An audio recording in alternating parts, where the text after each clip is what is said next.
Sorry. All I know. aboard. The music was loud. I know. It's just all over the place for a second. That's incredible. So the one thing I don't like is that if I change the song, it increases the volume. I need to submit a ticket to StreamYard. Like a little bit. StreamYard, come on. Not a lot, but just like a little bit, it'll increase the volume. And Yeah. it's a little annoying. I have to Which is too much. move it back down. Yeah, I want it to stay at the volume I have it at. That's why I set it at the volume. Now, is it Justin, possible? Oh, go ahead, Steve. My question is far more important. What instrument did you just use to scratch your nose? This is my Apple Pencil. I was going to say, because that was not a finger. I just saw an object come up, scratch the nose gently, and then I was like, does he have like a back scratcher for noses? The Apple Pencil is multi-use. They don't talk to you about that when you're buying the iPad, but yes, it can be used as a nose scratcher. Man, they should sell extra that. benefits. Sorry, Johnny, back to you. Yeah. No, I was gonna say like maybe. Now here's the thing, right? Songs can be mixed at different levels, and I'm just realizing that it might not be a StreamYard thing. It might just be like I'd be interested to put those songs one after the other in iTunes and see if one is just mixed louder than the other. I don't think it's that. It could be that. It might be that the one is mixed louder. But it does it with every music change. Okay. So I think it's a StreamYard thing. Yeah, You're right. Makes sense. It could be mixed louder. my guess would be that whenever you change the song, it creates like a new audio track, and so it just defaults might the do volume to some setting. Yeah, I might do that. Yeah. But you should probably check if you have an active audio track first and set it to that volume instead. So I've been thinking about this, and it's a little past its heyday in terms of the cultural milieu. But there's so many male presenting focused podcasters that have terrible takes on this, and I feel like it would be good to get a different perspective because we're all men here. I choose the bear. It's exactly right. That's exactly what I was going to bring up. You immediately know. Deeply saddening. It's exactly what I was going to bring up. Thank you, Danny. Sometimes we joke, but I felt like also we're all male presenting here. And I thought it would be beneficial to be like, hey, the bear is a better choice. So here's my thing, right? You're in the wilderness. Factor there too. You're in the woods. What's natural to be there in the first place? That's a good point. If you were like walking in the city and you saw a bear, you'd be like, shit.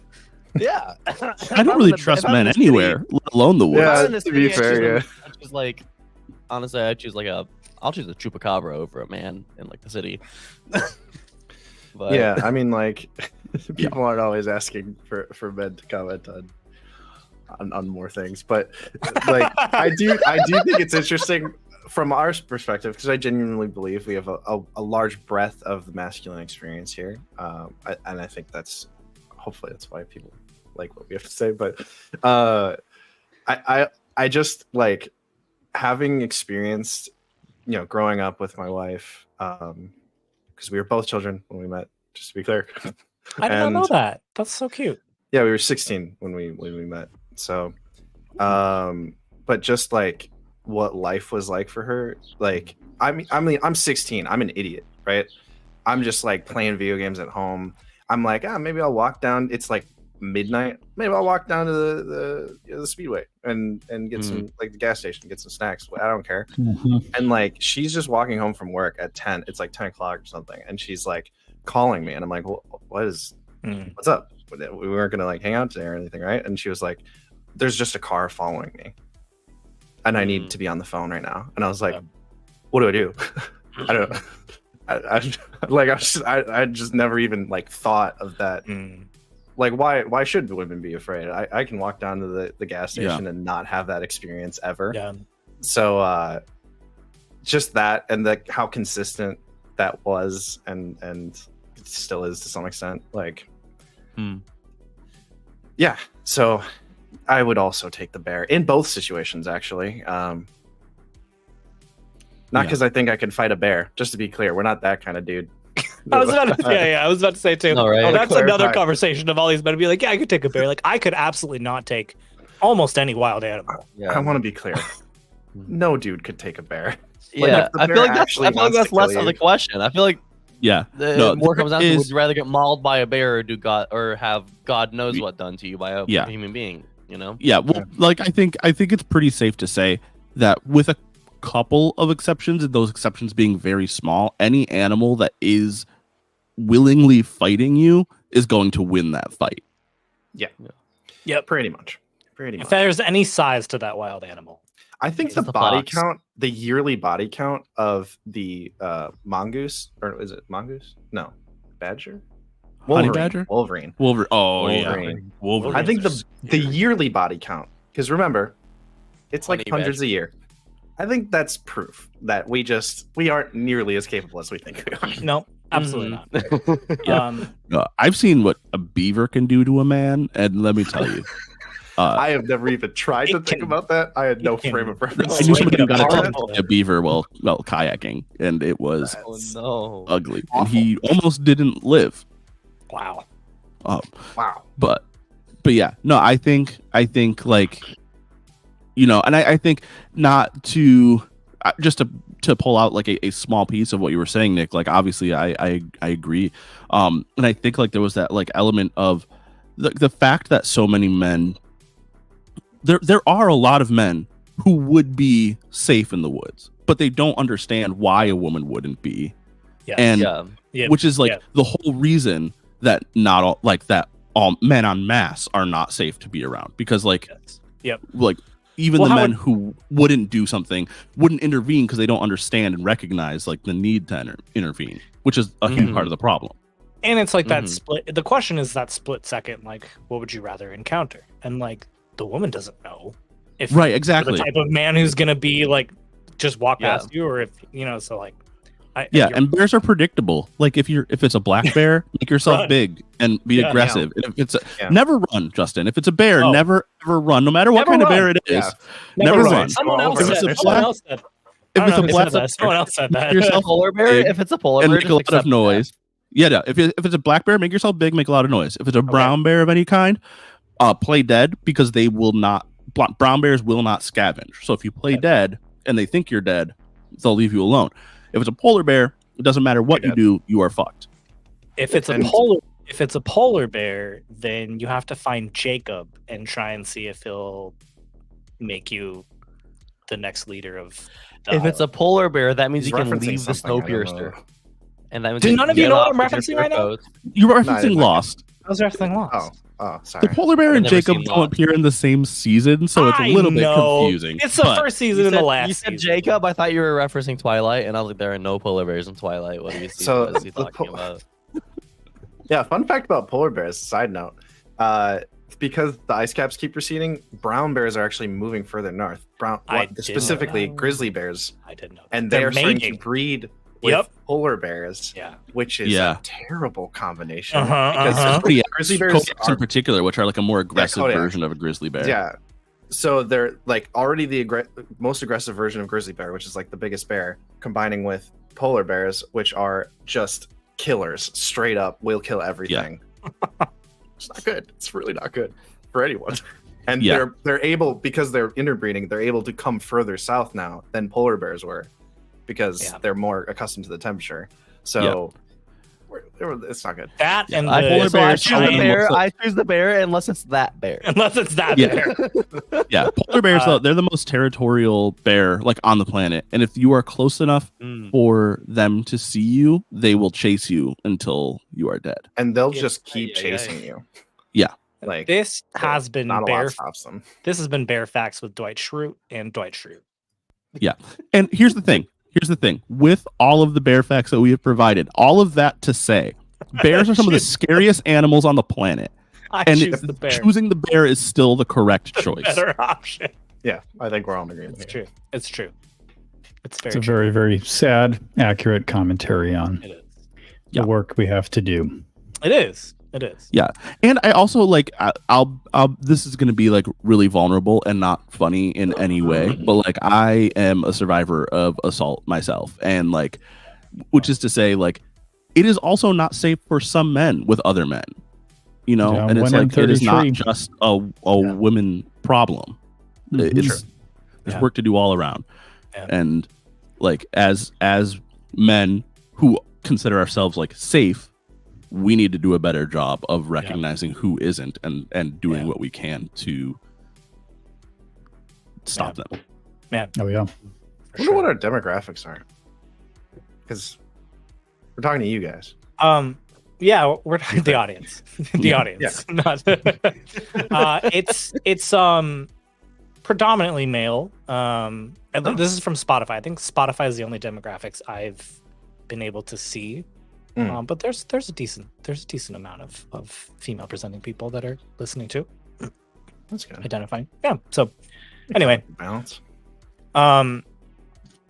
Thank you for that. First off, Johnny. I don't want to let that slide without saying thank you. And we're sorry. And you're right. There's a lot of work that needs to be done across the world. And what is good sci-fi if not a mirror of the shit that happens in our day-to-day lives? I don't think we're gonna touch on that at all today. Do you still choose lines and veils? Yeah. Well, fiction can be a mirror, but it could also be an escape. And I think today we'll use it as an escape. Today is an escape. Well, I also think there's a nice balance in exactly what we're doing, because there's mirrors for sure. Poorly run stuff, corrupt politicians, all that. But it's an escape because we're blowing shit up, and it's scary. I think one of my favorite things about tabletop role playing in general is it provides you a space to do exactly what Johnny says. Like in the real world, there are consequences to your actions. There are consequences to your actions. Even if you're trying to do something good, like change culture in a way that would benefit like people that are female presenting or even male presenting. Like there are consequences to those actions. And in role playing, you can kind of like play around with like, what are some, let me try this. Let me see what happens if I do this without there being those same repercussions. There are repercussions and consequences, but they're fictional. Without any real world repercussions. Without real world repercussions. Exactly. Anyway, I could get on a soapbox of like how I think RPGs could be used as therapy. I do want to say like, there's like, there's the whole thing of like, in a positive way, playing out like the hero fantasy of like people who feel helpless in their everyday lives can feel like they're in control and feel like they have more agency than maybe they feel like they lack in their real life and things like that too.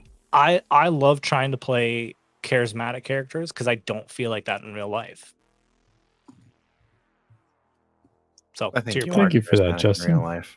I know I'm not, but like I know I am to an degree, but like I don't feel it. You know what I mean? Okay. No, I get what you're saying. That makes sense. Anyway, all right, let's play Scum and Villainy. In about an hour, we're gonna take a short pause from whatever action and moment we're in, so that Danny and I can submit our wish lists for Gen Con. So Steve, Nick, and Johnny make something funny happen in that moment, and while Danny and I submit our wish lists. I have it open. I literally have it open. I do too. It's sitting here right now. I'm looking at it right here on my left screen. If you are going to Gen Con and you're watching this live, and you're going to Gen Con, Johnny, you're running a bunch of Avatar. You're running like a mini campaign of Avatar Legends, right? Yeah, I'm doing a long con for Magpie of Avatar Legends, playing in the Uncle Iroh, the new Uncle Iroh book that's coming out. What times are those? What are the names of those games? So if people that are watching this right now can quick submit, or if it doesn't fill up in between when people are listening to the audio, they could buy it too. Yeah, let me pull that up. I'm pulling you on the spot. I'm running introduction for Avatar Legend games. I think it's just called Intro to Avatar Legends. They run for 2 hours. Thursday from 10 to 2, and then from 4 to 6, and then from 8 to 10. And then Friday, the same times as well, too. So if you're interested, you haven't played Avatar Legends and you want to play with me, I could be your GM. And then Johnny's running like a whole campaign basically. So you Mhm. join it and you would play with Johnny and those same players throughout the entire con. Yep. Yeah. So I'm playing it's Long Con, Avatar Legends, Uncle Iroh's Adventure Guide. And so with mine, if you sign up, like you're going to be with me for 5 sessions, and 5 4-hour sessions that Nice. are almost always starting at 10 every day of the con. Okay. That's Cool. Excellent. That's so So fun. exciting That's for both of 20 you. hours of Johnny know. Button. You That's a are lot. there is no way that ticket is equivalent to what you are getting. There's just It's no gonna be way. fun. Yeah. You're saving I don't money care what for they sure. charge. Yeah. Okay. Well, Incredible. it's going to be a lot of fun. I don't think Danny or Nick are also going, but Danny or Nick aren't running anything. But if you're going to Gen Con, No. you'll see us around. This is my first time in Gen Con. I kind of want to just Yeah, you just got to hang go. out, see what's going Yeah. on. No, last year Justin asked me to again. He was like, "Hey, you want to GM something?" And I was like, I go back and forth on it. Like it's a lot of fun. Last year I ran Urban Shadows. It's not my favorite game in the world. It was a fun experience. I'm very excited to run Avatar Legends. I feel like I feel like that's my bread and butter. Like I'm like, oh great, I don't have to like prepare a whole ton. But last year I had to like read all the Urban Shadow rules. But anyways, Yeah. all right. Can you guys sorry. just make a full-sized printout, like cardboard cutout of me, and bring it to Sure. Gen Con? Of course Okay. we can.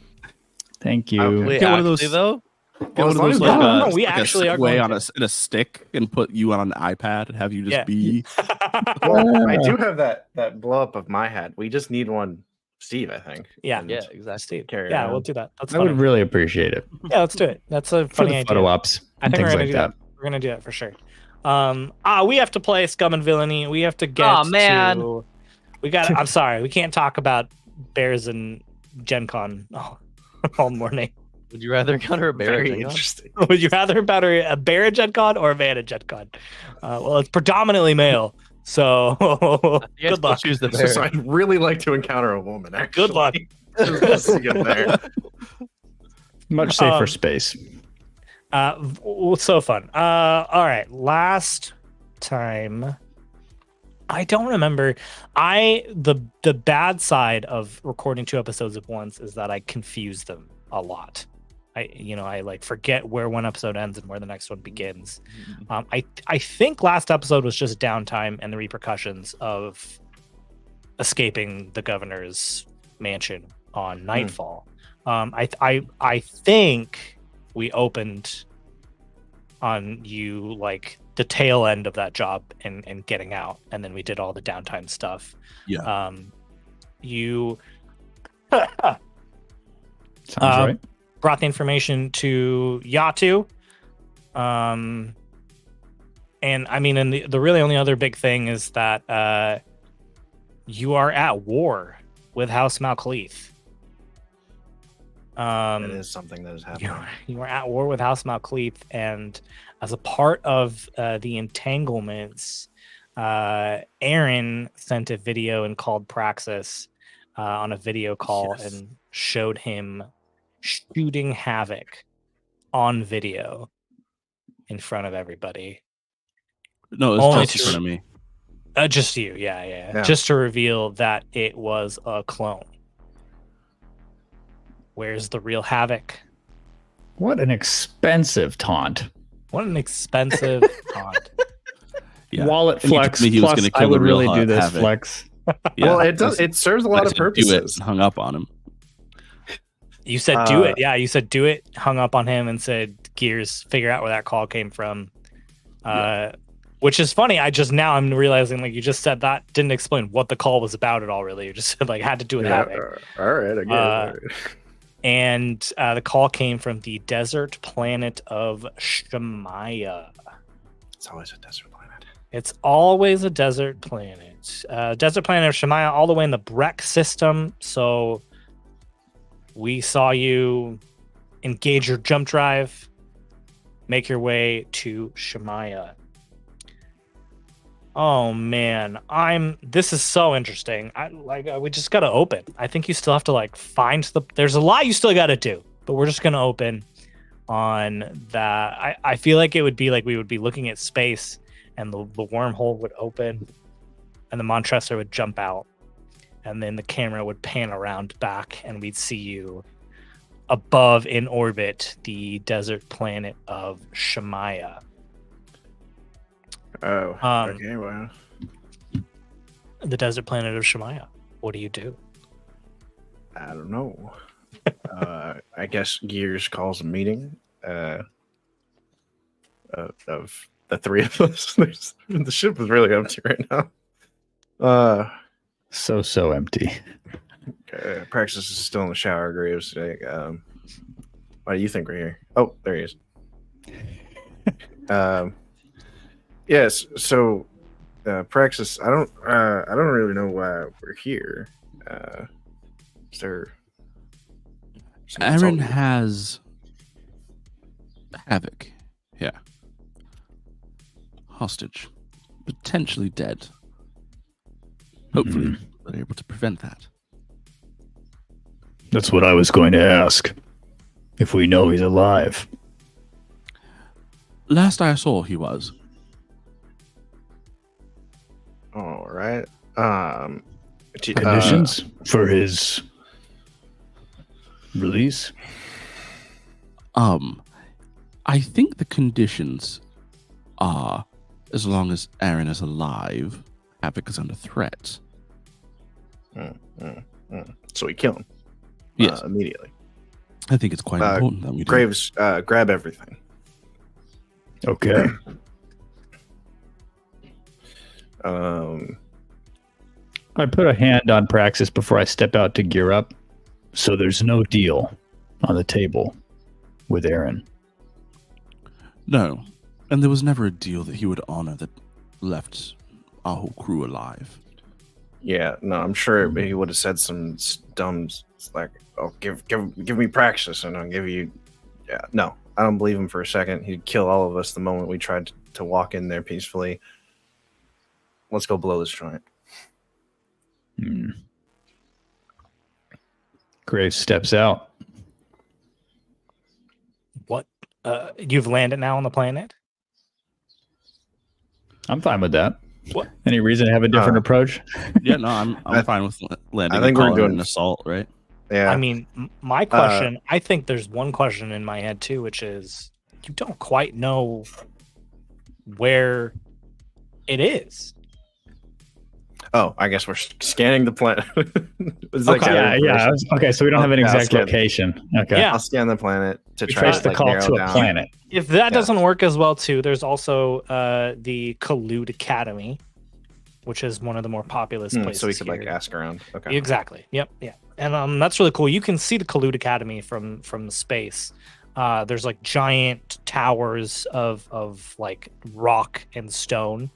But underneath it is glass, and you can see down below into the planet, even from space. That's really cool. Yeah, It would have been so cool if Dr. Mordecai was still in the party because this is. I know. literally That's his why hometown. that's why I asked it, Dr. Mordecai. You were all like, "No, enough of him." He had like 8 broken ribs and a broken arm, right? You would have died on this He job. would have died for sure. 100% on this job. I think before Gears starts looking, because we kind of had the scene where Graves left. Praxis, hey. Yes. I feel like you've been really. I mean, I've been interested in it, but more than me, you've been really connecting with the way. So I feel like, well, and also frankly, you're not a very good shot with a pistol.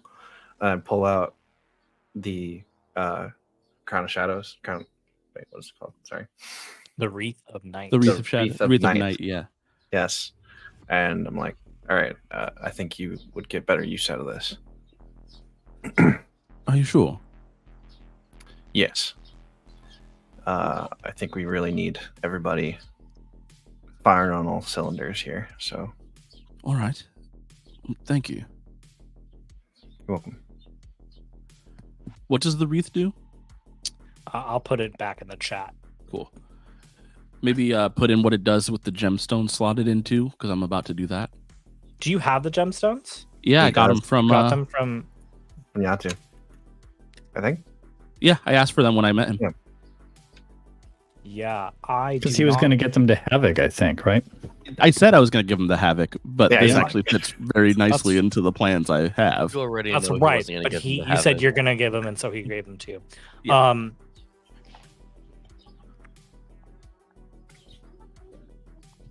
Okay. I don't have anything yet for the gemstones. I'll have to come up with that. Okay. I'm trying to decide if they're more just like a conduit and So not that- like an artifact in and of itself. You know what I mean? Yeah. Yeah. Well, maybe you said there was like 3 gemstones, right? Mm-hmm. So what if it's just that you can use it 3 times without the like mental effects I'll think about coming it. on you? I'll think about it. All right, I'm just throwing it I'll out think there. about So, He'll put it think on the about table. it.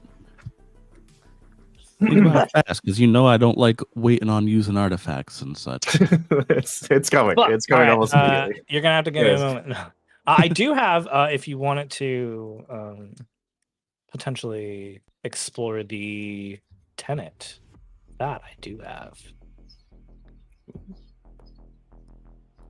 The tenant. The tenet is of that? night. It's the book, right? The It's book? that you have. I thought I did explore that. Yeah, Right, it but was. Justin didn't have the Like stuff I spent an going on. entire trip. exploring Well, not just like reading it, but like connecting to the way to find out what it does. Did you do That's that? how I was able to find out what was in it, because I couldn't true. read the language. All right. Yeah. All right. I hear you. There you go. That's the Ooh, tenet of thank night you. right there. Ba-blam. Getting suited up. Feel with some free to ancient read it. mysterious It's kinda, stuff. It's kind of Oh, cool. man. It's kind of cool, I think. I also just made Praxis way stronger. Oh my god. When in the presence of other raiments of night, gain +1d to attune per raiment. Holy crap! So I'm already at the max of 2d then, because I have 2 Yeah. other pieces of the raiment. Yes. I I think the gym counts as a. Peace. You did list it as a piece initially. I did. Yes. Yep. I did. Yeah. Yep. Yeah, We it just counted doesn't have a separate effect, is all Right. Justin is saying. Yeah. Yeah. But your position starts out at a chaotic position, a step below desperate. Requires a drop of blood in the middle of the cover to bind the book to the user for all eternity. Glitch. Once bound to the book, regular psychic and blood sacrifices must be made. Otherwise, the book turns into an isolated black hole and pulls the user in. Jesus Christ. Well, they aren't called the Raymond tonight for nothing. Yeah. I think I go to my quarters as we're getting prepared, and I get like all of my stuff out, and I set I spend a little bit of time kind of hastily placing the gems into the wreath, and I put the wreath on, and then I not as carefully as I should cut my hand and let blood fall onto the book. It drips and there's like a drop, but it like expands and covers this like jagged, broken circle that's etched into this book, and it fills up the etchings of this broken circle, and then the blood just seeps into the book, and you can feel it. You can feel it connecting to you.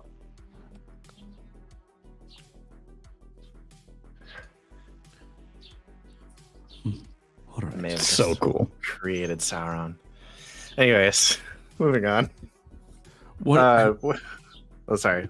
I'm only missing 2 pieces. Am I missing the piece that Thetis has, the cloak and the breastplate? Are they only one?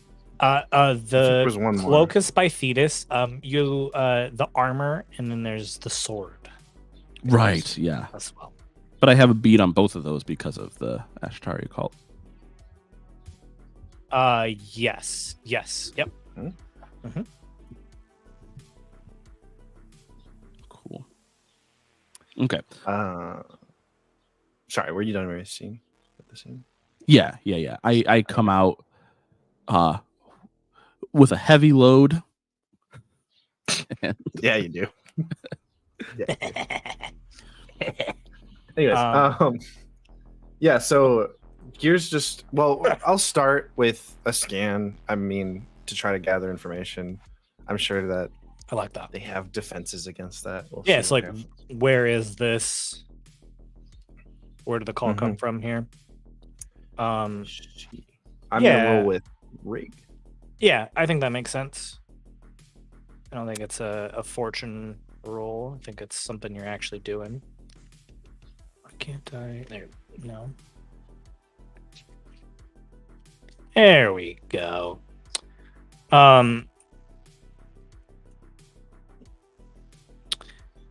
I think it is standard position or like risky position. Okay. And the effect doesn't quite matter, but we'll say standard effect. Say risky position, standard effect. I think. Wait, how does the position not or effect? Sorry, it's the position that doesn't matter. It's the effect that does matter. Okay, yeah. All right, standard is. So risky standard is where I'm at. Risky standard. Yep. Okay, just making sure. Which means if I roll this, we get a gambit.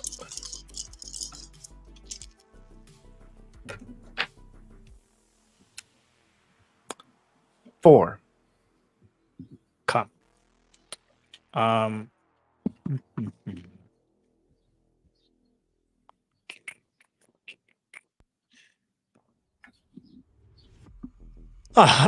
know what it is.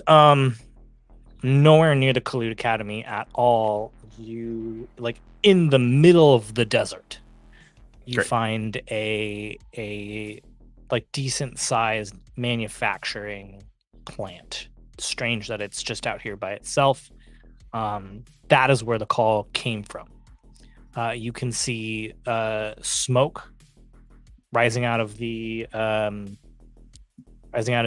pillars, and then there is like a little like cartoon 8-bit message that comes on your screen, and it's just like a little it's Aaron 8-bit, and he's just wagging his finger and he's going and so they know that you found them and that you're coming. They're just watching Jurassic Park. And they're just watching Jurassic Park. What a That's exactly what I was thinking of. I think I'll roll to resist that one. I want to catch him off guard real bad. So I'll roll to resist that. How do you resist that? I think great. Yeah, I think Gears is like doing the scan, and he's like starting to get a blip on something, and he's like, he realizes that this would be very easily traced back to us. So really quickly he tries to like change the parameters of the scan so that it's like it doesn't actually like scan them, but basically limits down like the search of like everything else, and then we just know where they are just because we haven't scanned that spot. I understand. You're looking for everything. I understand. You're switching it. It's like a process of elimination, zeroing in on the remaining area. I like that. So that way, there's no way they could have.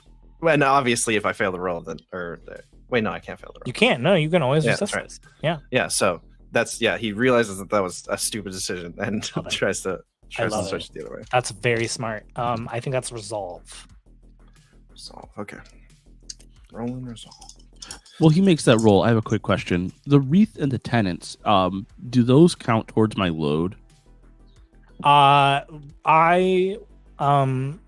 think that together we'll say they're 1. Okay, cool. We'll say together they're 1 load. Okay. Obviously, the armor will probably be its own load. The sword will probably be its own load. The gems, I can't imagine them being. Yeah, I'm just for anyone who looks at my sheet, for the sake of ease, I'm just making the wreath. I have it marked as the wreath with gems. I'm making italicized just for my own. Perfect. Cool process. I rolled a 5 on my resist, so I get 1 stress. Nice. Justin, we disappeared. No, we didn't. I don't know what you're talking about. Okay, all right. When in doubt, gaslight. What in doubt, gaslight.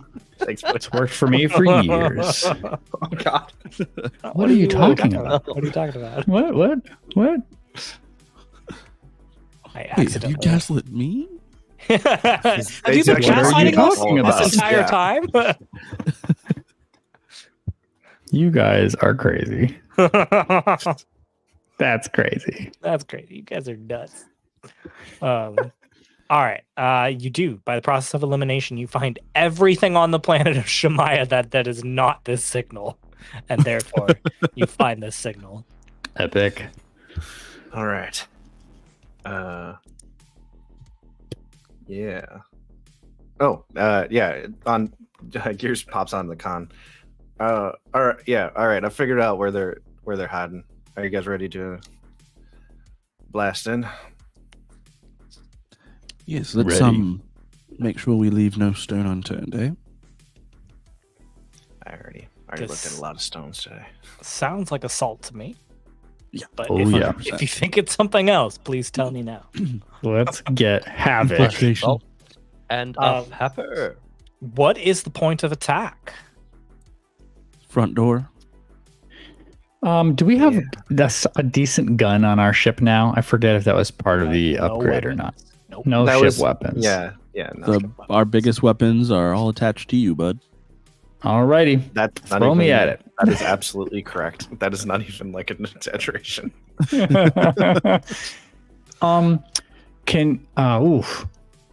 You said there's these smokestacks, right? Yeah, it's a factory. Coming out of this structure where we zoomed in, and do we think they're located in there? Think it going in through the smokestacks? I We think love a dropping. Santa Claus entrance. I think dropping some ordnance into the smokestacks would be great.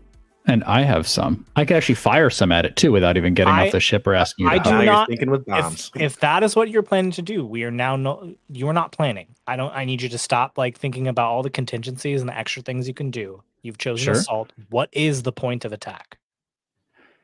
Yeah, that was the question. It was just, is there a smokestack? So I And think then we're I'm deciding, thinking are we about going in this. the front door, the back door, the smokestacks, or Understand.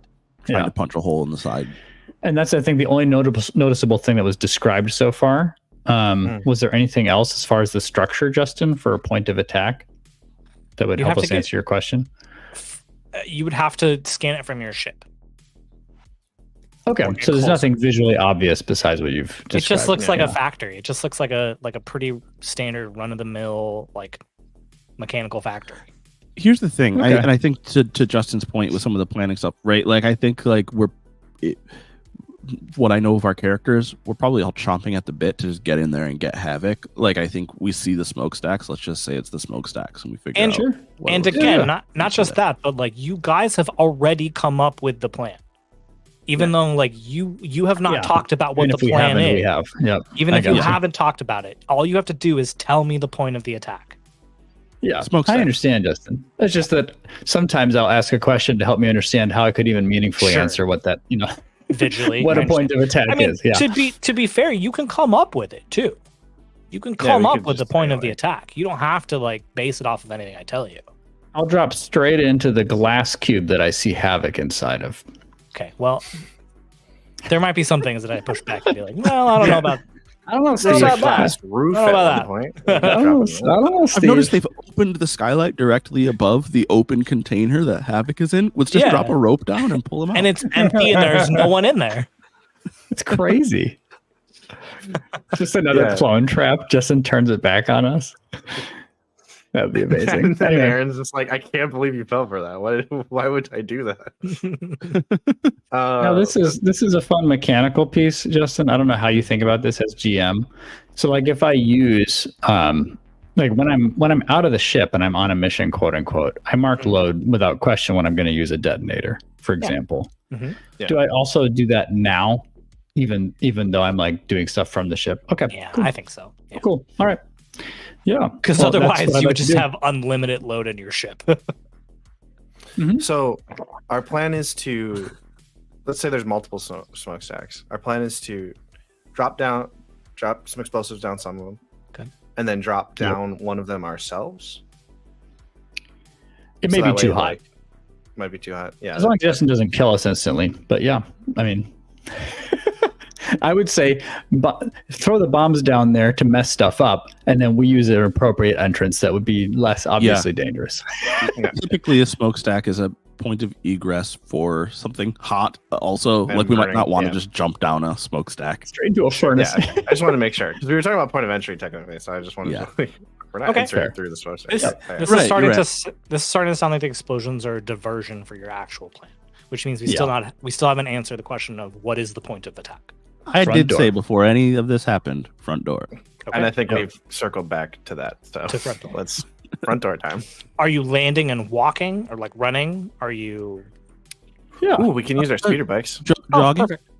Jogging. A light jog. Oh, we can do light jog. Me and Piers on speeder bikes, Graves jogging. Yeah. That way is a cool visual. I am more gallop. I do have hooves. It's true. So. Who is dropping the charges down the smokestacks as you fly over them? Me. I mean, me. Sounds good. Me. He's been lying about his voice this entire time. I think it comes around out as like we almost do like a Blackhawk pass with the whole ship, and the cargo bay just opens and it's just Graves standing there and just like blam blam blam blam. Yeah, so to do that, I will have to mark good old Zarathustra. Okay. My detonator launcher. So that's 2 load. Okay. I need a setup action. So. Oh, would that be the ship's position, maybe? Or are you saying I'm doing the setup? You're doing the setup. Ah, cool. You're doing the setup. I think the ship is just a cool. Yeah, the ship is just there. Cool narrative. Yeah, all right. Image. There's the team Set page. up. It's basically just like a regular action. So tell me what action role you're using. All right. Well, I think this one's a pretty straightforward scrap. Okay.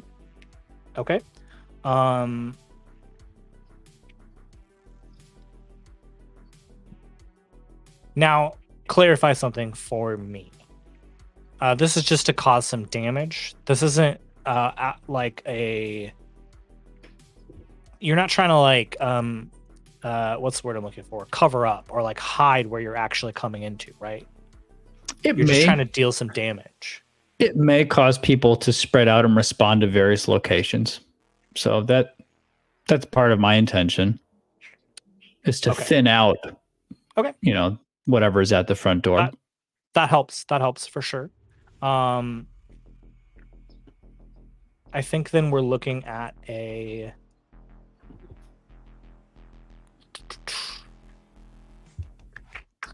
I think we're looking at a risky position and a limited effect. Okay. All right. On a setup roll, I can do all the usual things, right? To adjust. Yeah. So I'm at risky and limited. I'd like to trade position down to increase effect. To limit. Sorry. Trade down to desperate. Okay. Desperate position to go up to standard effect.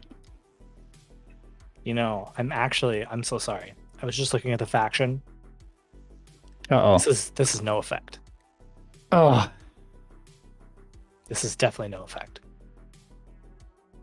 Wow. Risky position, no effect. Still trade and to desperate, so you get limited. Push yourself standard. Yeah. Okay. Oh yeah. I'll trade to desperate, and I'll push. Throw on 2 stress. Wait. Yeah. Do you want a gambit? In addition. Wait a second. I'm kind of assisting because I'm flying the ship. Sure. You can assist on a setup action. Yeah. It's a regular action. Yeah. Yeah, you can. Yeah. So I will spend the stress to give you an extra die. If you still want to gambit, go for it. Frankly. Or devil's bargain. Well, I have 3 from scrap. I'm going to have 1 from pushing myself. Well, I thought you're using pushing yourself to increase the effect, not to get a die. Sorry. Yes, you're right. Yep. So I have 3 die. And then you gave me 1. Is that right, Nick? Yes. Thank you. I would, and then personally, I think maybe don't use the gambit, especially because you're trading 46. out of risky, so we're not going to get one. That's right. Yeah. Okay. Desperate times. Yeah. 6. Wow. Okay.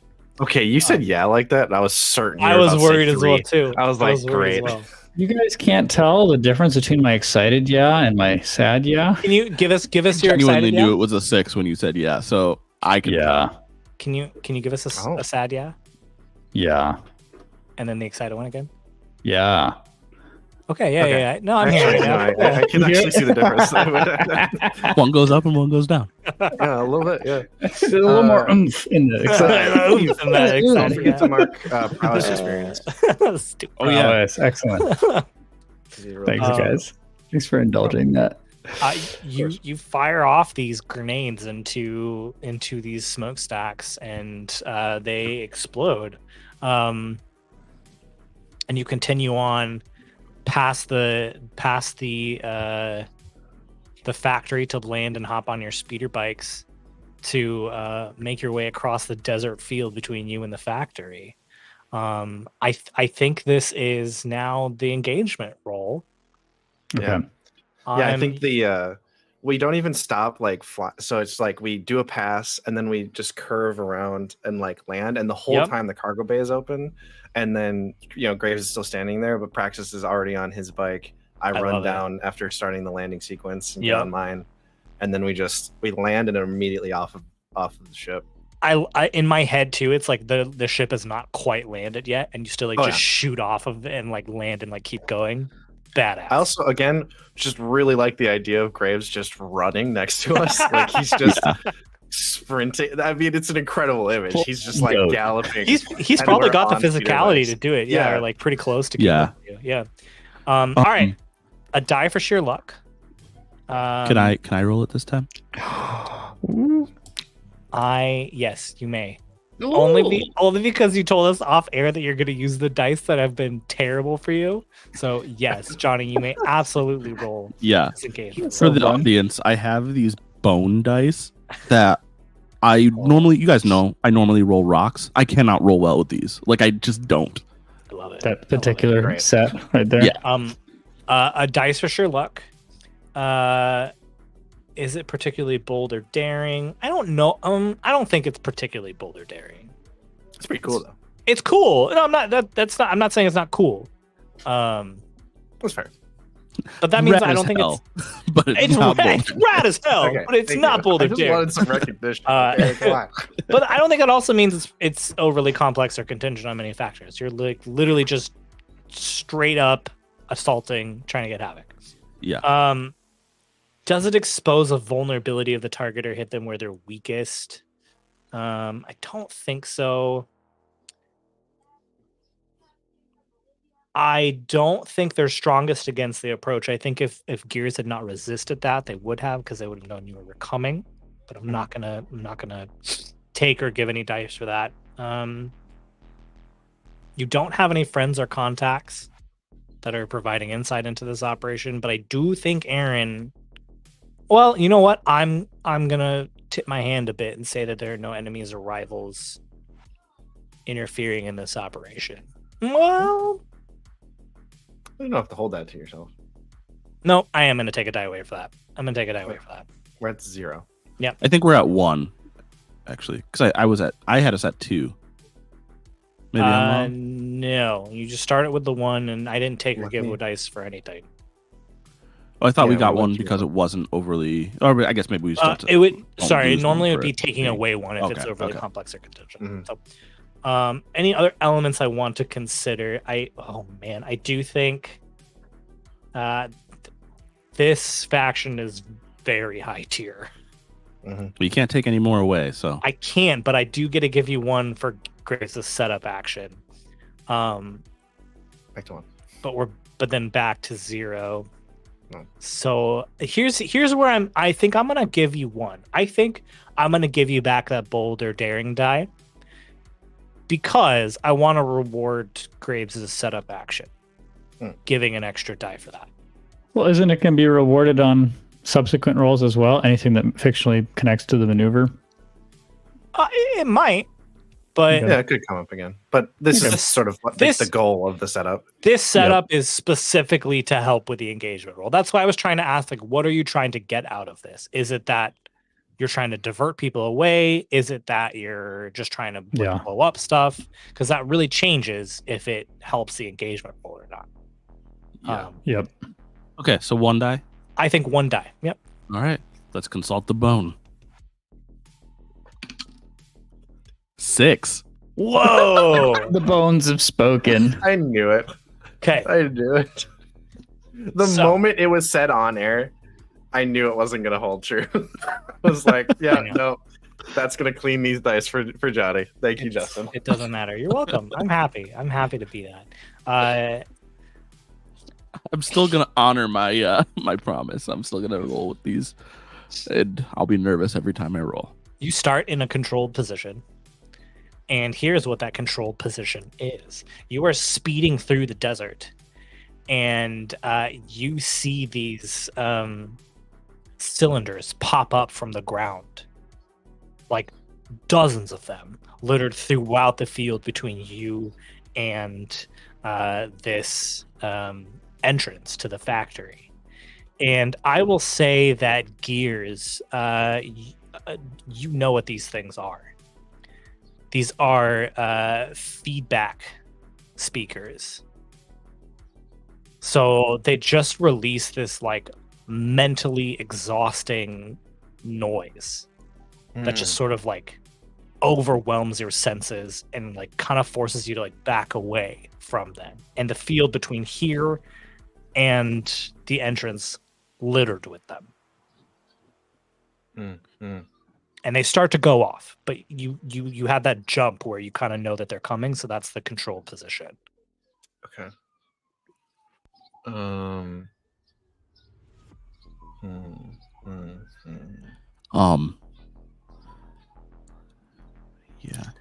Yeah. So technically, Gears and I could just throttle through it, but Graves couldn't.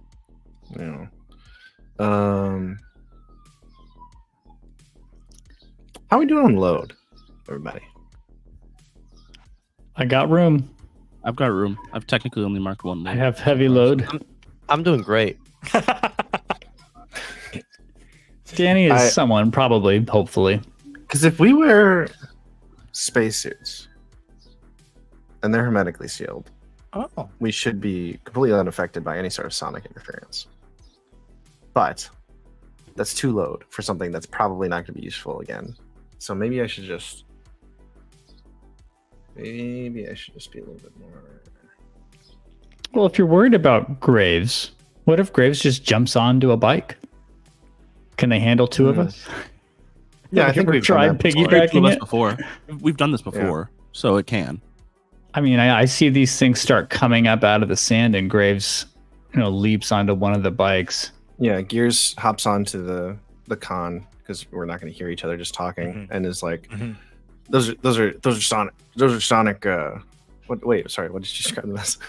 Feedback speakers. Oh, those are feedback speakers. We gotta do your best to cover your ears, and we just gotta speed through these. We just pump the throttle and try and make it through. I think I need an action from Graves to, in the middle of a gallop, hop onto a bike.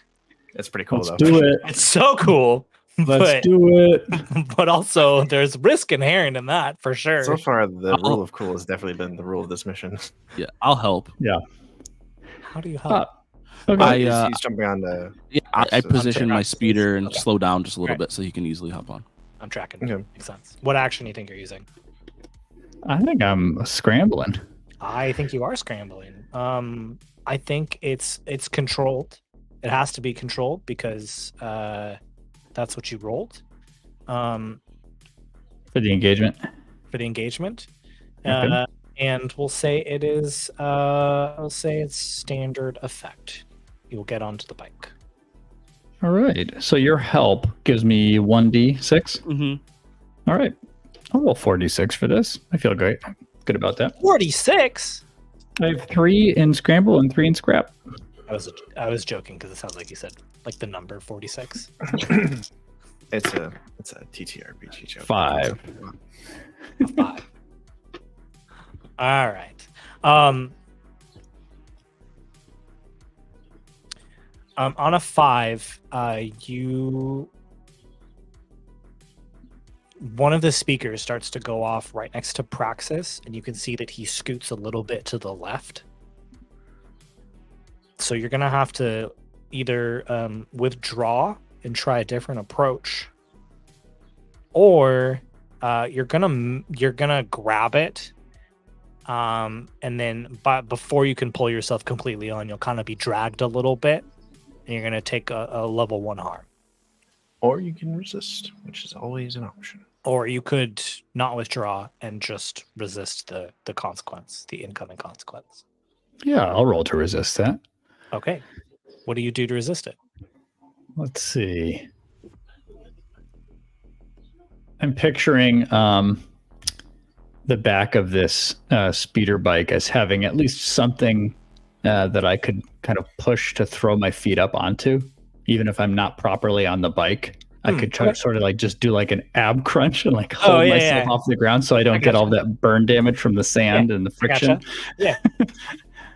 I gotcha. He's resisting with core strength. That's what he's doing. I love it. Strength. You can't forget the core, you know? You gotta do ab day.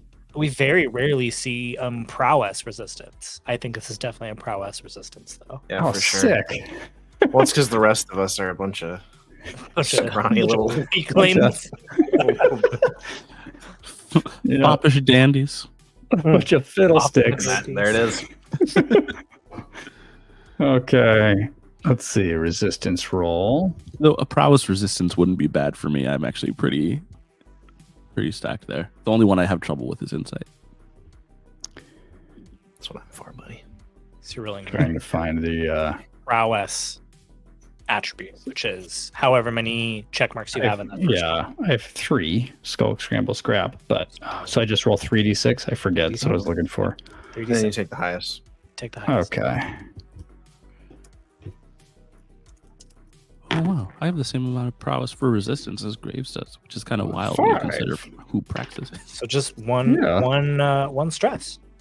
But Praxis, you feel Graves like land on the back of your speeder bike and kind of stumble a little bit, and then you just don't feel the resistance anymore as you continue to go, and you look back and he's just like crunched. He's in an ab crunch, just holding himself perfectly still as you guys are speeding through. I feel like we need a group action to get through, still at a controlled position, whatever it's going to be. But I do think there's still a pretty decent field between you and the entrance. Yeah, I'll do a helm. Our drivers. I'll lead a helm. Okay. If you guys are cool with that. Yeah. So like kind of trying to avoid. Oh, I'll be rolling 2 and taking the lower, just for the record, but helm does make sense. I think helm makes the most sense here. I think we're at a controlled position, and we will say a standard effect. You will get through this field. And do I roll for this as well? Even though fictionally I feel like it's hard for me to contribute. I will leave it up to you because you're not technically piloting anything at all. Right. There's obviously going to be more of a risk that you'll add stress to gears, but there's also the chance that you might roll the highest out of all of them. I don't think you need to worry about it, Steve. Don't worry about rolling. It's okay. All right. Justin did in fact wash my dice, and I crit it. But you're rolling 2 and taking but it's both 6s, so I know it's not really a crit. It's a 6. Yeah, it's funny because he beat me. I rolled a 5. So. Hey, wonderful. Well, we've got a new service here at Dustfire, which is you can hop on this call, and I'll tell everyone that your dice are going to roll poorly, and then they'll roll. They will roll fantastically every game you play after that. So you will no longer feel like you wasted $20 on these stupid dice. You're welcome. If you ever feel like you wasted money on dice, talk to me, and I'll bless them in reverse. He will reverse psychology your dice. Reverse psychology your dice. And bless them. We should put that on the site. We should have a dice blessing service. A dice blessing service. Just you do it. So yeah, you these things start to like. You can start to hear the whine and the shrill as the sound is emitted from these speakers, and then you just speed past them and skid in front of the entrance to this factory. Yeah, I think the plan is to have Graves immediately just blow the door open. Not even. Yeah. Just shoot it. We're not opening doors here. What are we? You already have Zarathustra marked, right? So you might as well just fire it into the door. Keep using it. I don't even think I'm not going to make you roll for that. I don't think there's any resistance that a door could have. Well, and there could be, but I'm not coming up with it. So that's cool. This isn't D&D. Doors don't need to be that challenging. Yeah, fuck doors. DC 10, more like DC dead. DC 30 door. Disgusting. Arcane lock. You spend all day fighting that door. You explode the door, and there's no guards on the other end. No one ready for you to point your guns at. No one pointing their guns at you. The bombs worked. I step off of the speeder. Yeah. Okay. Is it possible they were spoofing the signal? Yes. Not really. I mean, I guess they could have diverted it through here, but I feel like I would have caught that. I don't know. Clearly, there's some kind of trap going on here. Everybody should just stay. Can I? Oh, I have an idea. What is your idea? I want to try and reach out through the way and see if I can sense how many people, how many living beings are in the building. Okay. Damn it, you're going to make me do math now. Because I do know how many people are in this building. The curse of math be upon you. Okay. That's not as bad as I thought it'd be. Okay. I am assuming what action do you think you're rolling? Attune. Okay. You, because of the Tenant of Night, you get that +2 dice to it. Mm-hmm. I was like, I could assist you if you want. He doesn't need assistance. It's fine. I'm already rolling 4. It does start out at what I'm calling a chaotic position, yes, which is a step past desperate. So here's what I'm thinking that means. I think we were talking about this a couple weeks ago, that we wish there was one that was like, here's a success, but there's also complication. I think that's what this chaotic position is. Cool. So you can succeed. Do we still get the XP? I will say yes. I will say, no, I'm going to say no because it's through an artifact. Okay. If it ever comes up where this is something special for this thing. Yeah, and we'll see if we want to expand later. Okay. Yeah. What's the effect? Effect. A standard effect. Chaotic standard, baby. Chaotic standard. First ever. I'm very nervous about the concept though. And so I think I'm going to trade. Okay. Oh. And then I'm going to push myself to move it back up to stand. Like I'm going to trade push so yourself. desperate limit it, and then desperate standard, and then push yourself to go back to standard. I'm tracking with you. I kind of came up with this, and I think it's a fun mechanic. I think it's automatically awesome. Mechanic, especially because even if I don't, even though now I'm not doing the chaotic position, I still have to spend resources to get out of it. That's what I'm saying. You have to you have to play around with it. Like, am I willing to accept the huge consequences? The definite consequences. And now you get XP. And now you get XP. Yeah. You gotta get Havok back. Okay. I'm just happy with Danny. you. I crit it again, so Jesus Christ. 3 out of the 4 dice were 6s. Yeah. 3 out of the 4. Those bones are so wet. I I gotta play craps with Johnny. I don't. Yeah, you do. I don't know if there's I have to come as well. I have to come as well. Shinchenko. I think we can all just. I don't know why we're playing TTRPGs. Clearly, we could just be making money gambling with Johnny. I didn't come here for dry bones. Those are the wettest ass bones. I ain't never seen bones so wet. Why are his bones so wet? Jokes. Let's move on. You know what? Here's the thing, though, Nick. I think this is a genuine thought of mine. I've had this thought before. I think the reason that when it comes to TTRPGs, the universe is so kind to me in rolling is because I have never once in my life considered using it to gamble. There we go. That's fair. That's awesome. All right, so this is with great effect then. You know exactly how many people are in here. Wow. There are 25 people in this factory. I can take them. I'm just messing. I know you haven't shared that yet. There are 25 people in this factory. They are there is a central area. I'm so sorry. There's much more than 25 people that are alive. There's probably, let's just say there's like 50. Throughout the whole structure, factory. Throughout the whole, no, not throughout the whole structure. All 50 are in this central location. That's what I was just about to say. Okay. So everything is in this central structure. Wow. Okay. And I think you tell me what you think, but I think in the way you wouldn't get the exact location, but like you can tell that all of the life force is in this one room. Yeah. Yeah, I think that would be. I wouldn't know. Like, I'm not expecting like directions to them, but like I can. I communicate that like they're central to the structure. There's the 50 people. Would I be able to get a sense with great effect? And maybe I just need to roll again, and that's okay too. But a sense of, in particular, whether or not Havok and Aaron are here. Again, not necessarily where they are. Again, not where they are, but like whether or not they're here-ish.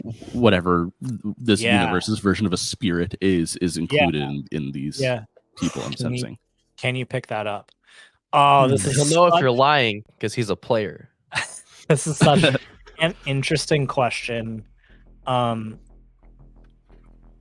even if I can't sense Aaron, even if I need to limit the question to just Havok, I want to can I confirm that Havok is here? For sure. Imagine I'm not. There's some things in the background that I'm now trying to think through in terms of science fiction, and I'm not entirely sure how to answer. I know exactly what you're talking about.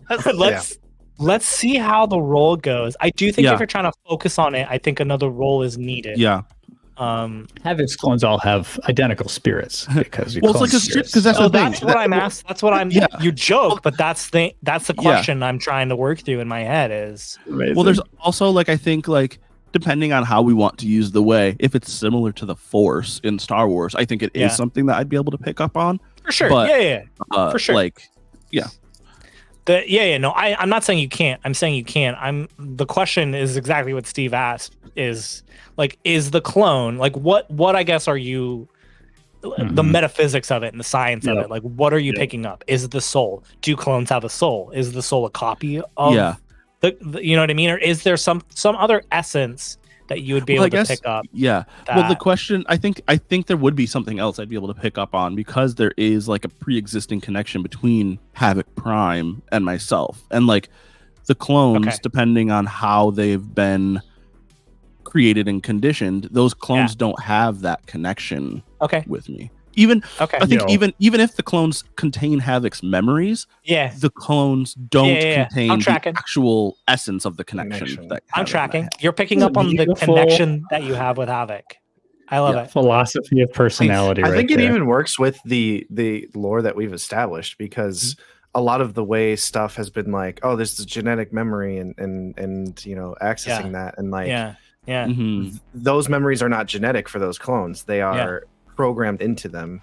They aren't programmatic. Yeah, I'm tracking. And this answers the question that Dana and I have been wondering for a couple of weeks now. So fun. That's fun. So fun. Justin, you're gonna ruin the day you ever said anything about my days. Yeah, I'm happy. I'm happy to be. Nice, Johnny. I'm happy to be the first in the house of this. No, so okay, now my gambling plans have changed. I need Justin at the table and Johnny, and I need Justin there to just say that Johnny's gonna roll bad the Johnny, whole you're time. gonna do terrible at this. Justin just sits there negging my dice. Well, there's no way he's getting the number. It's just not happening. Yeah, I don't know if I am lucky with my dice or if all dice just want to give a giant fuck you to Justin. Hey, Justin is the reverse Jinx. I'm happy to be that person. Happy to be that person in your life. The person that you have a connection with, Aaron, the connection of Aaron that you have is not here. Okay. The connection that you have with Havok is here. Okay. Can I Very offer generous. a visual for that? Can you what? Can I offer a visual for that? Please. So, and obviously Johnny can say no to this or change it however he wants, but like I feel like he just senses like there's all these blips of life, right? And they don't necessarily have like a position or anything, but he feels them all. And then when he tries to focus in, like this like thread like draws out from him and like just attaches to one of them. And he's like, that's Havok. And then again, it doesn't like necessarily show where Havok is, but it's like he's here. That thread is connecting us. Yeah. He's definitely Havok. I think what I was imagining is similar, not necessarily exactly the same. I was picturing it kind of more like when Xavier uses Cerebro in the X-Men movies from the early 2000s, and like it like just zooms in on this like ephemeral image of the mutant that he's looking for. That's also a good way to do it. But it's in this like liminal space, so I can't see exactly where Havok is. I just know that our Havok is here. Yeah. Yep. Yeah, upon hearing that, I think Gears pulls out the revolver blaster that I totally forgot that we had. I found some notes that I had lost. But at one point, Gears got like a revolver that is a blaster pistol. This is like a classic revolver. Yeah. On the Maelstrom. On the Maelstrom. Pulling it out. Yeah. It's sick. Just because I just feel like describing things today. Gears is wearing like a bandana across his face with like goggles for the sands, and he's got like a duster, like not like a coat, but like almost like a cape that wraps all the way around and attaches at the neck. And so yeah, his arm like moves the cape out of the way, and he's got the blaster pistol ready. I love it. Graves, what are you doing? That's a great question. I mean, at this point, I think they took this as bad news, and I took it as good news that my entrance had worked. As far as there not being people behind the door, so I'm just gonna press into the building once we're all ready. Okay. Yeah, I didn't necessarily take it as bad news, just suspicious news. Yeah, we were just cautious. You know, I just like the idea though that Graves is like, yeah, we're all good, and then he's a little dejected after like, hey, we should be careful. This is probably trap. Yeah, hearing the analysis from the others, I'm like, all right, fine. You continue through the corridors. I'm assuming you're moving to that room. We make our way to the center. Okay. As you make your way through, you don't run into anybody. It's like quiet. You're right. And this is fucked. You come to the door, and Praxis, you know that like behind this door is the central room. It's behind this door. I'd like to do a gather information roll to see if there's a weakness or vulnerability to this structure. Yeah. Can you do gather information in the middle of a... Yeah, of course. Let's do a flashback to when Graves was gathering information. No. You can gather information. Is there a weakness or vulnerability? What action are you using? Oh, I forgot that I had to choose an action for gather information. I don't think it's a fortune roll. I think you're actively doing something. Yeah. I'm going to say...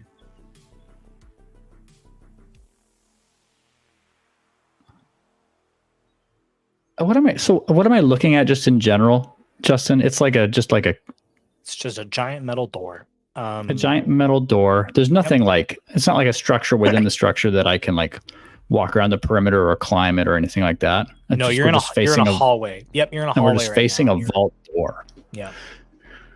Oh. I'm going to say this is the fictional, I hope it's a fictionally appropriate way of testing the vulnerabilities of the door is already by using some ordnance. Oh, okay. Sure. Like that. It's partly just educational that I'm blasting the door. Yeah, I understand. Okay. So I think in that case, I will use scrap for my gather information. Like, how does this thing weather? Sure. Can it stand up to versus? Yeah. I'm tracking. I think it's risky, and I think the effect is standard. No, the effect is no effect because of the tier difference. Okay, risky and no effect. All right, I'll trade down to get limited. Okay, desperate limited. And I'll trade down again to chaotic. Can I do that? No. So no, you cannot. Only if I had the Raymond. That's what I was trying to say is like that is a specific thing for that artifact. I will not open up trading down to chaotic in your other actions. You should do it for all the artifacts. That should just be fine. That's fine. Just go nuts. All right, so limited effect then. Yes. Desperate action, limited effect. Yeah, I'll take that. That's fine. Okay. The worst I can get is a 4 to 5 result on gather infos. For vulnerabilities. And I'll take my roll, 3d6. I got a 6. Okay.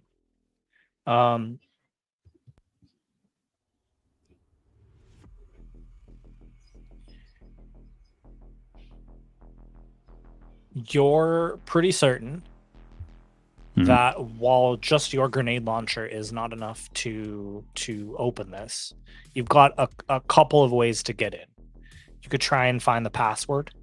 It is password protected. There's like a little console next to it.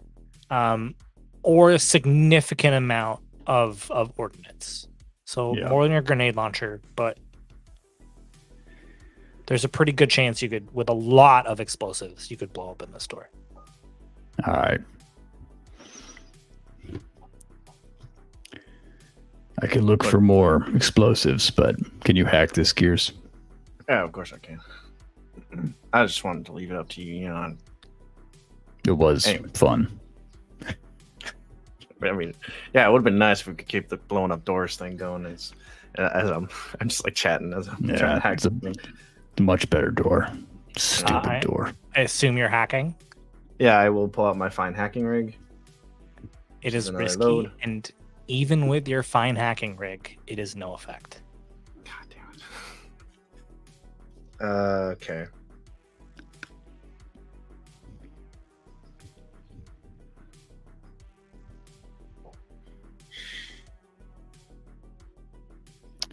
Oh, so, what about a vibroblade, Justin? What about a vibroblade? Yeah. Let me just search because the text on that was pretty compelling. Come on, preview. Why are you loading vibroblade slowly? Is that a muscle specific? Yeah. Yeah. All right. The vibroblade reads: Sunder, a fine vibroblade cuts through almost any material. It depends, up to you, GM. I will. So I have to mark one load to even test it. So yeah, you do. Yep. I mean, I'll leave it up to you. Here is what I will say, just to give you some context. The faction that you are going up against is a tier 4 faction. Yeah.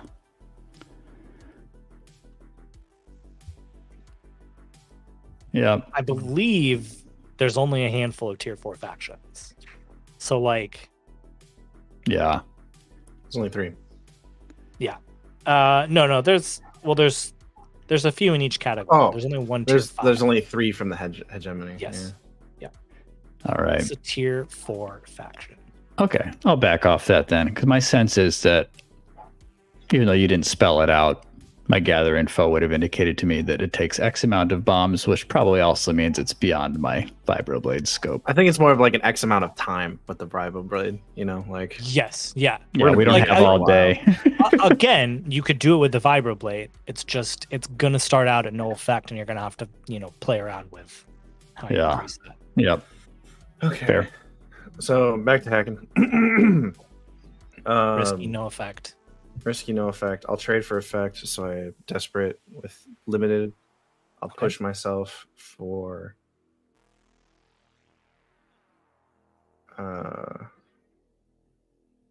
standard effect or standard. I couldn't think of the word standard. Jeez.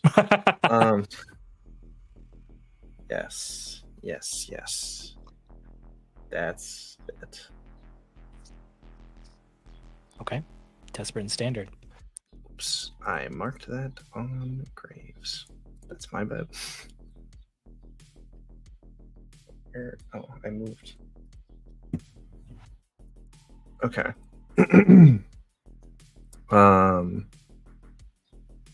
Yes. Okay, so desperate standard. I'm rolling hack, obviously, so I get an insight. XP.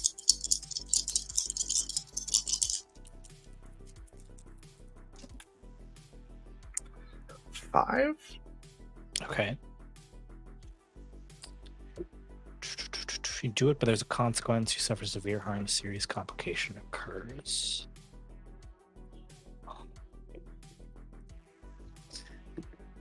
I love this.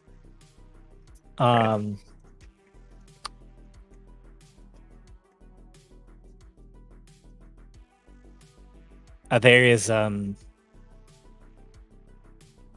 the door opens, and then you start to see like these red lights start to blink across like all the hallways. You like look back, it's just littered along the hallways here. And it says, you look back at the computer and it says, countdown initiated. 5 minutes. Red lights start blinking. So I activated like a self-destruct for the entire. Wonderful. Oh,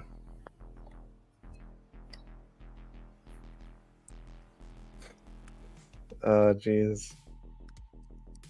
You must be getting low on stress. Yep. Yeah, I am.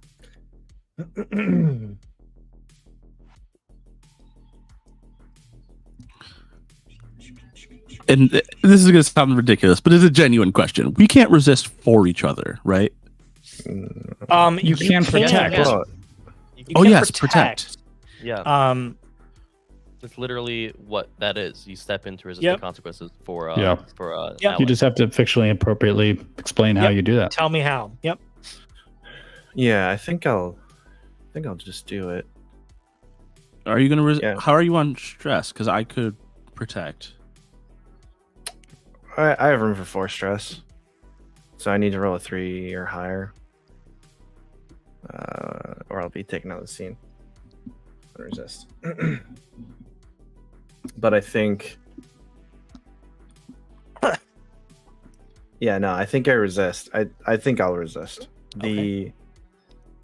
So yeah, like the door is open, right? So it's the door is open. Yep. Succeeded. And I'll explain what you see in there in a second. And the alarms start going off, or whatever, the countdown.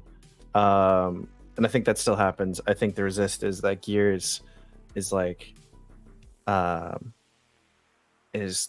on his feet. He's like, oh, everything's about to explode.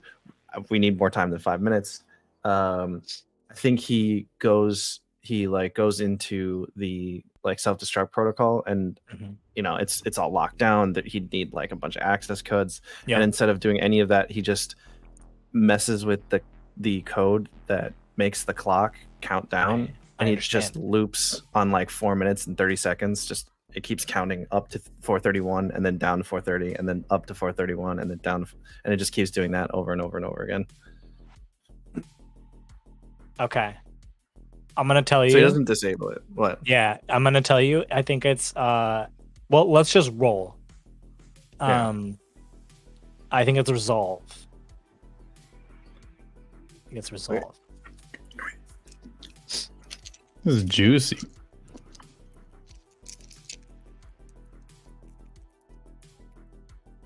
I wish I protected.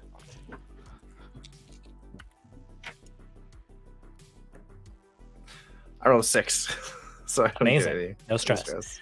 So I think this is one of those We got wet bones and juicy rocks. Sorry, I had to say that. I think this is one of those resistances where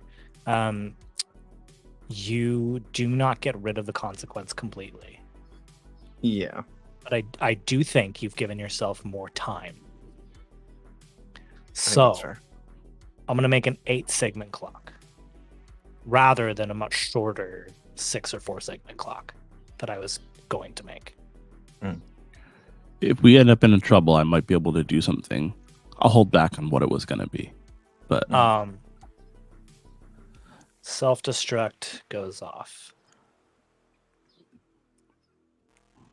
are these lights attached to like cells? Are people in cells in here? Is that No.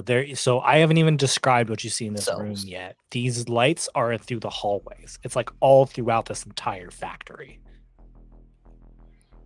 Yeah, they're like emergency lights, like Exactly. on the ground. Yep. Yeah, and just like blinking. okay? Mm-hmm. Yep.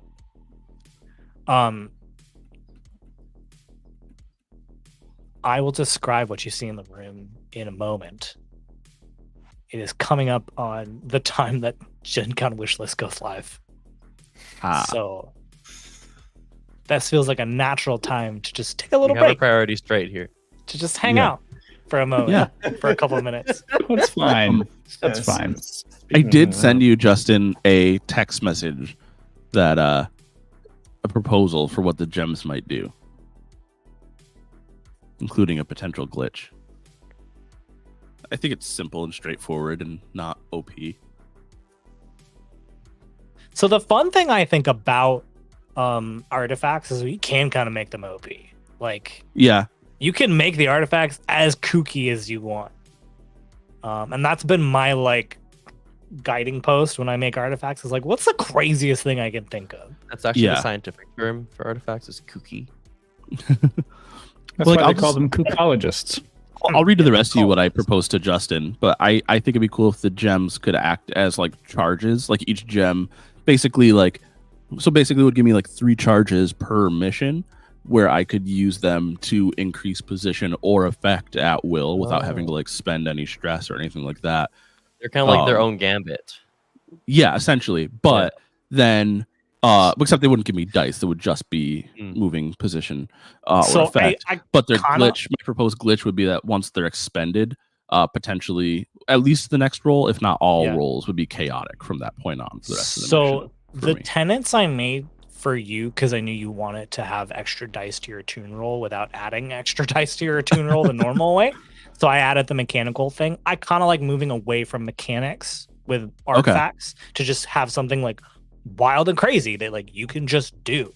So that's probably what more artifacts are going to be like, is more like the Wreath of Night, where like you just get this cool ability that you didn't have before. So to be probably Gems something more like teleport you to a forest with a man and a bear.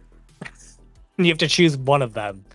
Yeah, I'll come up with something else. I still like the idea of maybe having them be like each representing a single charge per mission. Yeah, I do like the like- charge thing. That's fun. It might be something different though, like the charge. Let's see. I don't know. Well, I'll figure it out. And I've been trying to like make them Like a kind of psionic blast that can just kill something somebody. like that. I've been trying to like make them too like kind of like dark space themed, right? There's like shadows, there's like invisibility, so like the black hole, like trying to keep it in like a vein of like that as well. But we can talk about it. What if they could just like open a small wormhole, like an isolated wormhole to an unknown location in space that I could like that's fun. open it like on someone, send them through the wormhole, but then the glitch would be that like if I do it, I need to roll above a certain thing to not have it bring me in too. Yeah. I like the idea. So they're set into the Wreath of Night. So like it makes sense to me that like you can extend the shadows out, you're like controlling them, but just anywhere in them, you can just open up like this portal. So it's like it's almost like I don't know if you guys seen Fullmetal Alchemist Brotherhood, but it's like Pride, where he Pride, where he can open up like mouths or like eyes up all of his shadows that he controls. I just thought of an idea that I think will be fun. I think it will. You guys gotta sign up now, right now. Go. I know. I already submitted mine. I'm 6,042 in line, which sounds bad, but it's actually pretty high up. I'm 3,900 in line. Nice job. Yeah, that's very good, buddy. Nice job. I got there pretty quick. Good. It still takes a moment for it to process. So that's insane that there are going to be more than 6,000 people at this nerdy, smelly event that we're going to. There were how many a lot more last year? Yeah, a lot more. These are the ones who are just like really rabid play some games. Yeah. In 2023, there were about 70,000. That's insane. There were so many people. There's so many people there. That's a whole lot of nerds. I think it'll be like I think there'll be like basically like enhancements of other Raiment of Night abilities. Right? They'll like add or change how something does something. Right? Well, we might just keep going because it's still going to take a little bit for it to get to the ability to submit them. So once it comes to that, we might take a moment pause while I type in my credit card number and purchase tickets. You should just do that now. You can add it as a payment method. Oh, I think I have already. All right, cool. Thanks for checking. Yeah, you're right. My payment methods. Thank you for listening to Gen Con, how to submit your wish list. All right. You're supposed to submit it by reading your credit card aloud. Oh, okay. Yeah, you have to. Don't forget the CVV. Okay. Do you need my social as well? Actually, yeah. Okay. And you might as well read your address. You already sent it to us. Yeah, I already sent it to you. I'll just read it out loud. Oh, real quick, unrelated question. What is your mother's maiden name? Yeah, totally. What's the name of your first dog? What street did you grow up on? I don't remember. I was curious. Where was Gondor when the Westfold fell? That needs to be a security question. That was the funniest thing we've ever done. That was the best bit that came out of just us talking. Riddle me that. That's a good security question. It's a good security question. Steve, A+. Oh my god. Oh, it's so good. All right. So this central room is large. It's very, very big. And on the far end is a platform, like a raised platform, almost like a foreman, like overlooking a factory floor. Along the walls, and this room itself is probably like, I don't know, maybe like 100 feet long, something like that. It's a big room. And on each side, the left and the right, there are pods, like vats, tanks. Are you familiar with like Bacta tanks from Star Wars? They're like that. Large enough to fit at least one person in it. Exactly. There is a fluid that's like moving around inside of them, and they are all empty.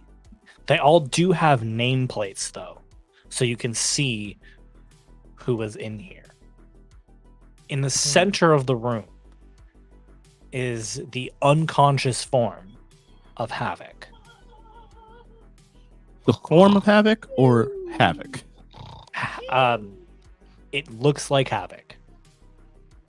Do I sense that it is Havok? You sense that it is the person that you have a connection with. Yes. Okay. I don't know that I told Graves or Gears, but I know that there are clones, or at least there was a clone. Mm-hmm. So, yeah. Yeah, I go and like kneel down beside him and like try and like check on him. So just to be clear, those other like 49 life forms, we're not seeing signs of them? You detected them, and now you do not detect them. Holy crap. I'm getting this. Yeah, Gears will rush to Havok's side as well. Graves is just kind of like warily aiming his gun at different points in the room. Yeah, I is Havok conscious or is he like out?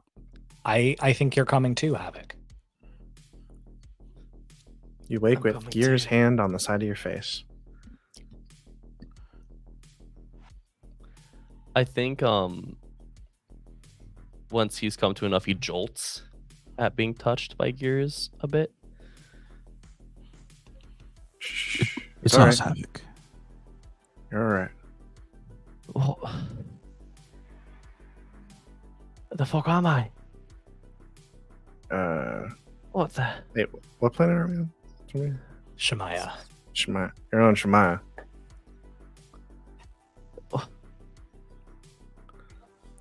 It's the home planet of Dr. Mordecai Nevin. What are we doing here? Are we on a job? You were taken You've and been held kidnapped. hostage. Yes. Yeah. Help not me up. remember? He'll start to get up. Yeah. Gears will like grab his shoulder and his forearm and kind of pull him up.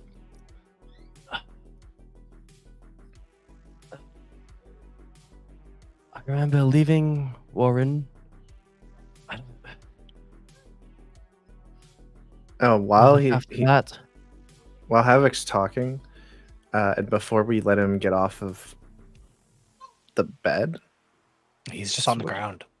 Oh, you said there were like placards.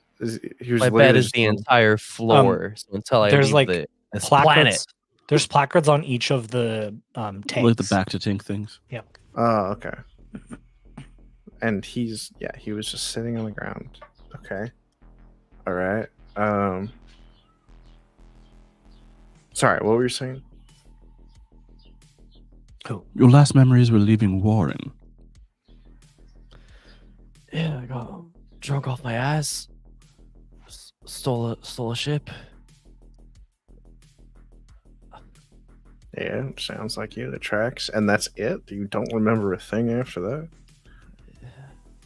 That was a month ago, Havok.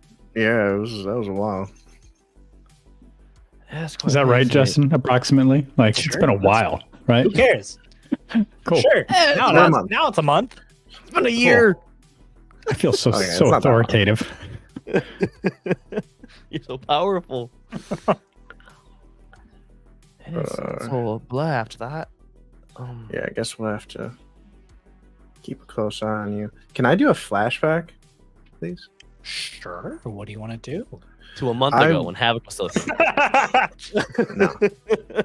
I would like to. So I still have the nanites that were originally in me from the Bornico Syndicate, Yeah. being what they are.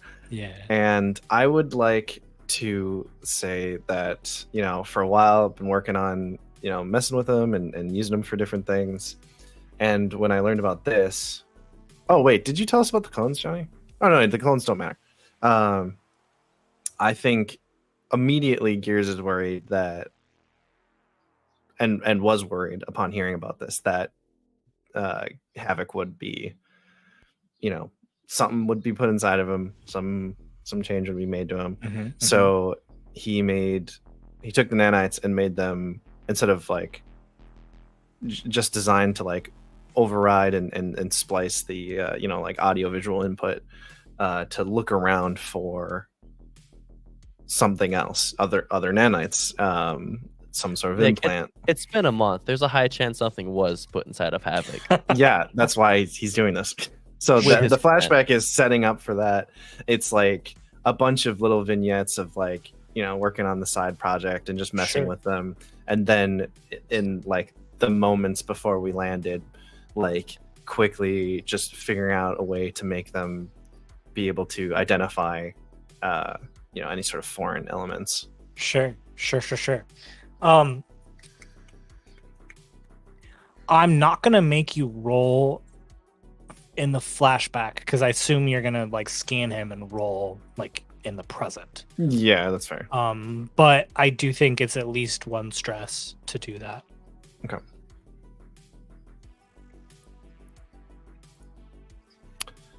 I'm gonna yeah, and so you're like just finishing your explanation of like, I really don't remember anything, and then just in your neck just injected with something. Jesus Christ. Yeah, sorry about that. Gotta check something, and I pull out my little like reading device, and I look for any sort of stuff in there. Yeah, what action do you think this is? Probably rig.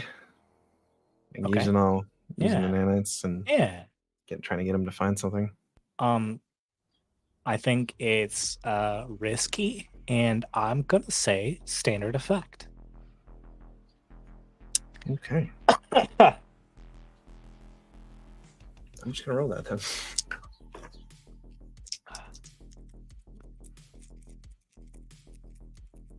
While you're rolling that, I would like to remind you that I have been very intentional that this is, in fact, the person that Praxis has had a connection with. Yes. I like how you reiterating that caused this like look of like you're like, I don't trust on Johnny. Johnny's like, I don't trust it anymore.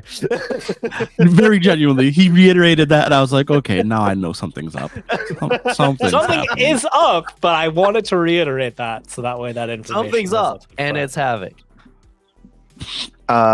Yeah, I rolled a 6. If you do not spend a gambit, add that gambit to your crew. Yay, we got a gambit.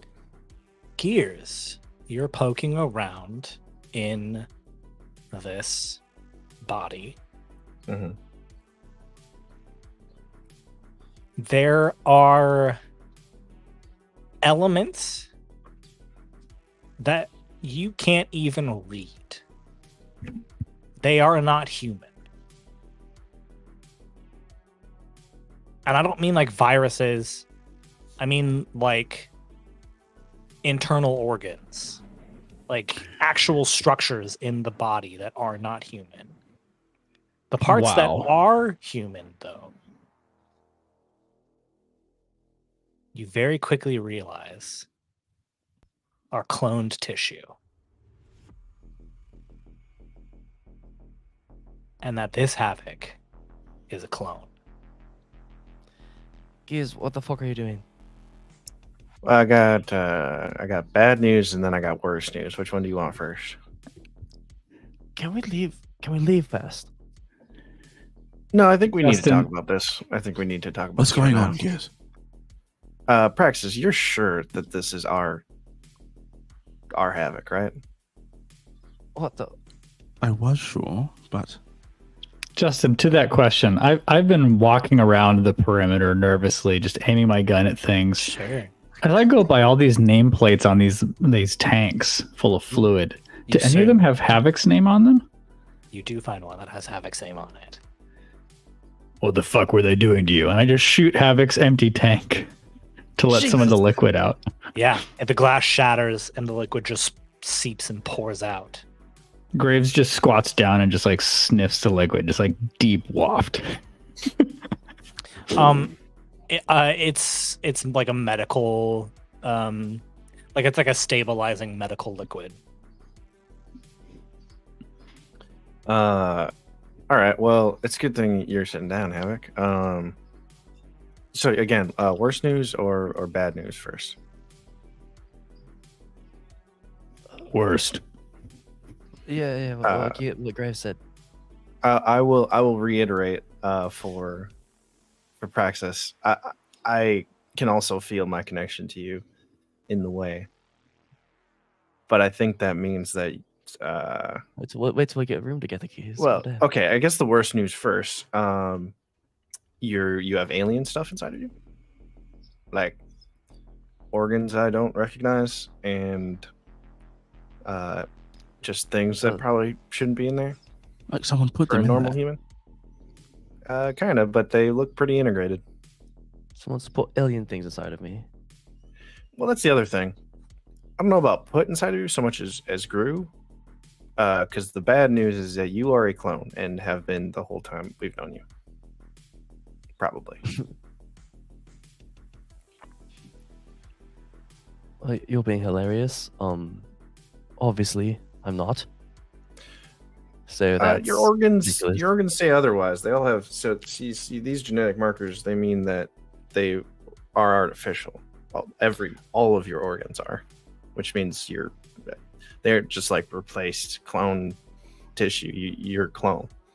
Let's get out of here.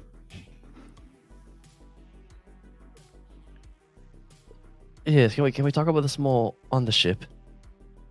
The door slams. Never mind. And I mean, we can. I just need to deal with something first. I pull my revolver back out. a TV screen comes down on the side where there's like the foreman platform. And the screen flickers for a moment.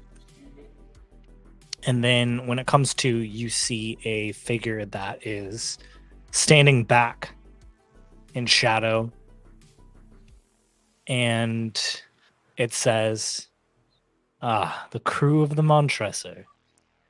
We haven't officially met yet, but I'm sure you've heard my name whispered in the dingy alleys that you call home.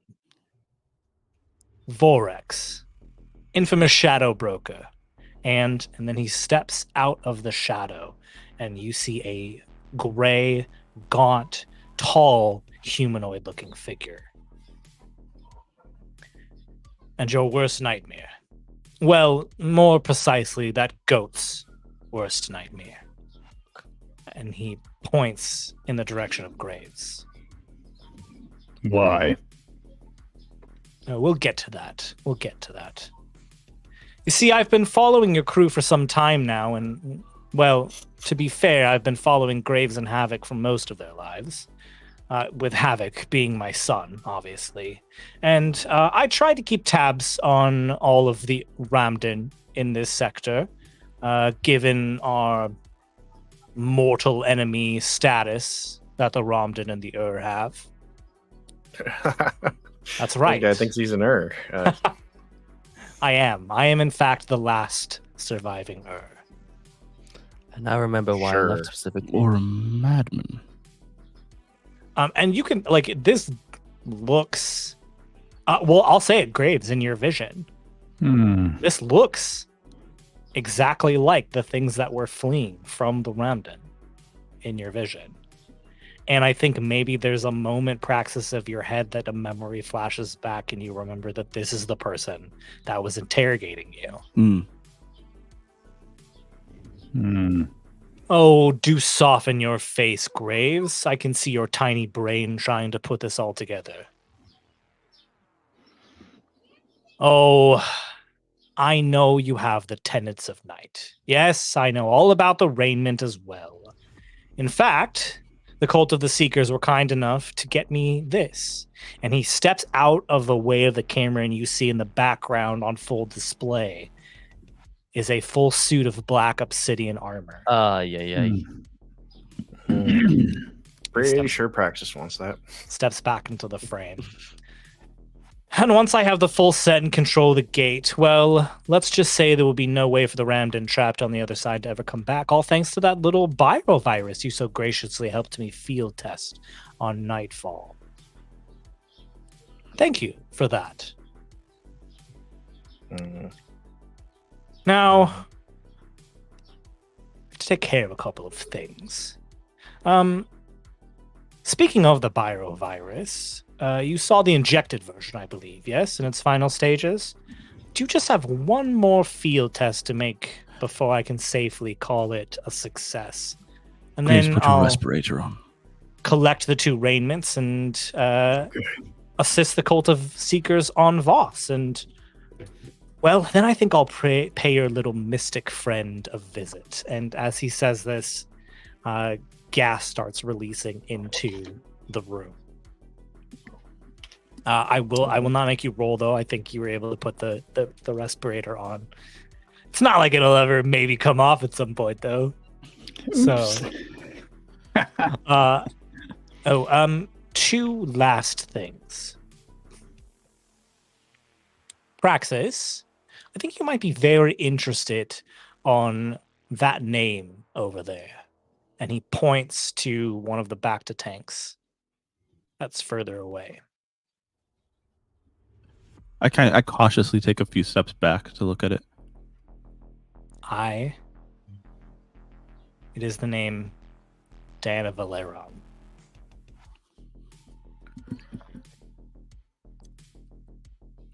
Yes, your beloved Valeron. And then there is a thud as a masked figure drops from the ceiling onto the foreman's platform.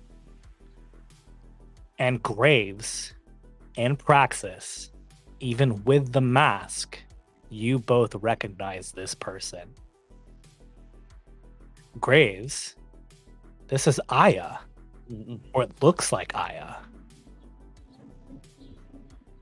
And Praxis, this is Diana Valeron. I saved her. You left.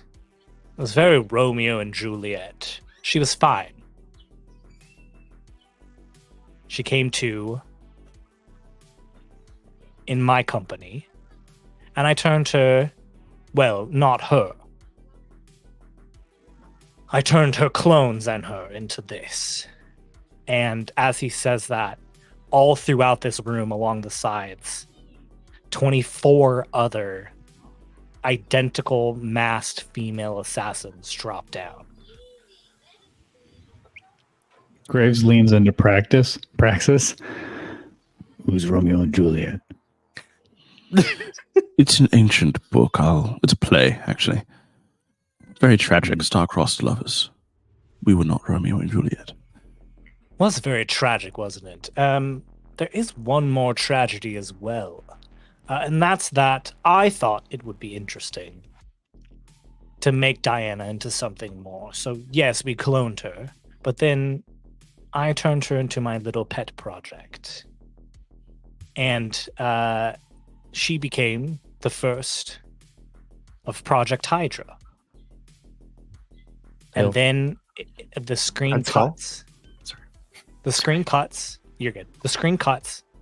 And it is a video feed. It is a video feed of a Isotropa Max Secure prison ship. The same one that you broke into.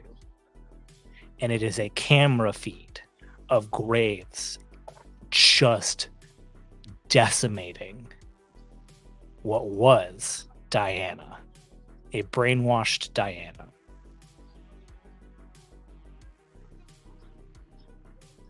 And I listened back to that episode. Because I was like, was Praxis there? You were Thetis at that point. So you were not there. You did not see, and Graves would have no way of knowing. But you, that his Praxis, Diana is my Aya. You watch as Graves is just slamming his fists and his horns into Diana. I don't know what the play is here.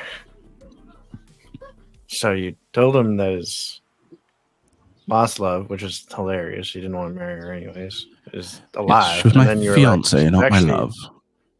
Yeah. And then you're like, she's actually dead. And where does that leave us? I'm confused because you're saying you're my father, but Giusi is saying I'm a clone. So yes, where is the original? He's with me. Oh, is he? Oh, guys, I'm pretty damn sure I'm the original. Well, you're our original. We'll have to kill the rest, and then you'll be the only one. And then you're the only one that matters. There you go.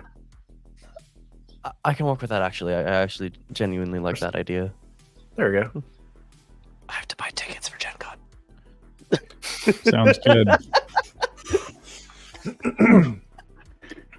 Are we right at the cusp of the end point here for this episode? We are, yeah. So I'm gonna save it with this. Jeez, everything I wanted is No, literally same. the fuck. Oh, I'm sorry, guys. Same with this. Everything I wanted is gone. Everything I wanted is gone. Everything I wanted is gone. Life is terrible. We don't get what we desire. It is. We're just gonna have to walk around Sometimes Gen Con and not play You games. get what you need. I think adding you all was the problem. Sorry. So it's our fault. It's all Yeah, your fault. he's definitely blaming us. It's all your fault. The real treasure was the friends we made along the way. No, All right, well, I guess I'll come back and see what's there after the dust settles. Dustfire. Yeah, it was telling me like I couldn't buy a bunch of tickets because Danny and our other friend who's going had already purchased tickets for events at that same time. Oh, So sadly, what's funny is I bet you the events that I purchased at that same time are ones that I didn't even get into. interesting. All right. Well, whatever. To that question, he goes to Gears' question. He goes, "Oh, I don't quite know where it leads us. I have a feeling Praxis and Graves will have to work that out. Oh, one last parting gift. And there's a gateway timeout. That's just me saying what I see on Gen Con's website. Like, I just imagine his feed just goes gateway timeout. It's like, what? We gotta wait for this. One more thing, Yeah. gateway timeout. Oh, I think he's recalling. He's calling back in. He's calling back Even in. in the he's calling- future, he's calling- Wi-Fi he's isn't perfect, everybody, especially Yes. across the gateways. He goes, one last parting gift. And you hear what are engines, thrusters, as this factory begins taking off into space. We're up in the future. Why did they set the self-destruct sequence if he's going to launch it into space? And we will see what happens next week. Well, from practicality standpoint, you're stuck in space and it's hard. Where are to you get gonna off. go? Yep. Where are you gonna go? So I just can't expensive. understand, like, so many So contingency expensive. plans. Yeah, it So seems expensive. redundant. I agree. It's cause the He's is Justin Nita, guys. It's me. He's a shadow broker. He's It He works. wants to have a factory It's that can just funny self-destruct to- and turn into a rocket. It's amazing. In my defense, the self-destruct was only as a result of Gears' role. Self-destruct was added last minute. The self-destruct was added as a result of Gears' role. Was it- But I yeah, do it's a think really it's recent update. We're not I sure do if think really it still for works, permanent. right? Like Yeah. send the ship off Yeah. into space. Where the hell are you gonna go and then blow it up? Yeah. That's Well, fun. yeah, it sucks because now we're not only lost in space. Now we're on a time crunch. You're on a time crunch and lost in space. I'm so excited to see what happens. What if we all just hold hands and blow up together? Hey, maybe that's the Honestly, end. Toy Story Honestly- 3. That's the way it ends in my Let's head. do it. Wait a second. Oh, wait. I just got back as Havok, guys. Well, wait, isn't the explosion off the table because he wants the raiments, right? Like, he'd probably. Who's to say He's they won't- crazy. I He's a crazy disable kooky it. guy. Who's to say they won't survive That's fair. crazier artifacts? He's a cookologist. We will see you next week. Bye.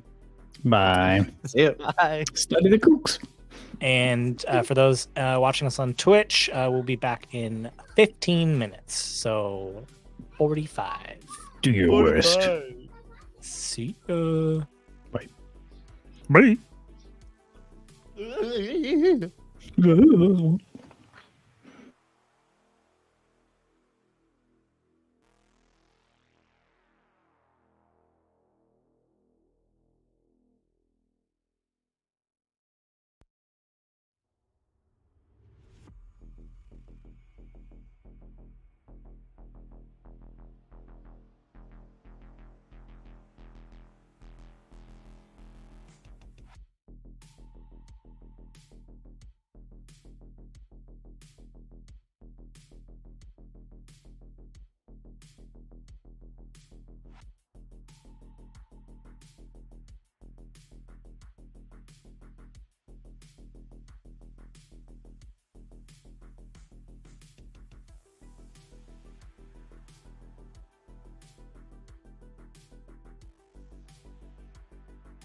Oh,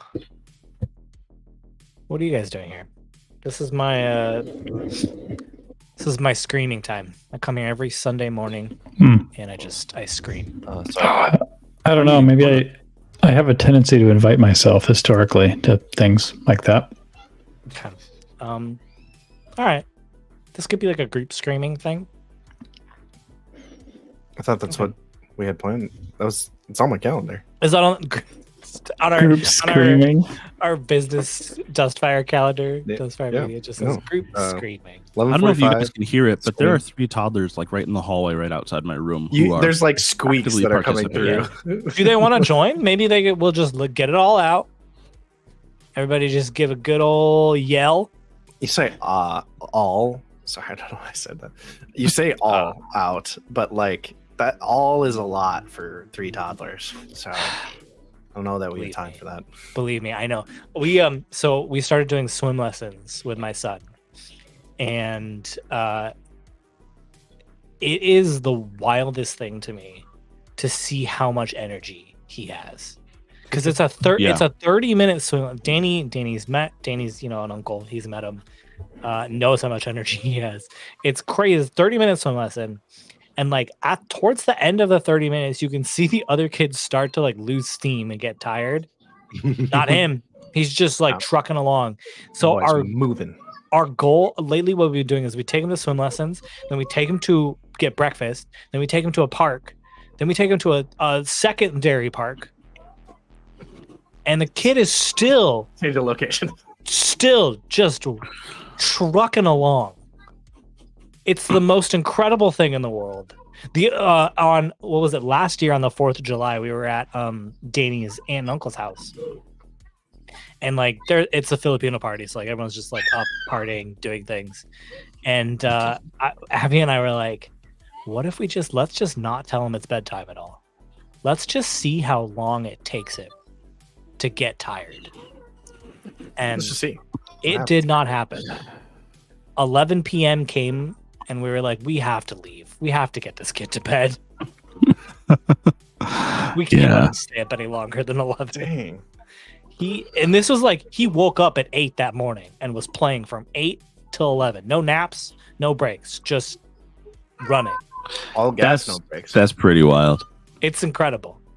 And as an introvert and somebody with far less energy, it is incredibly taxing. I'm like, can you just stop for a moment, please? Chill out.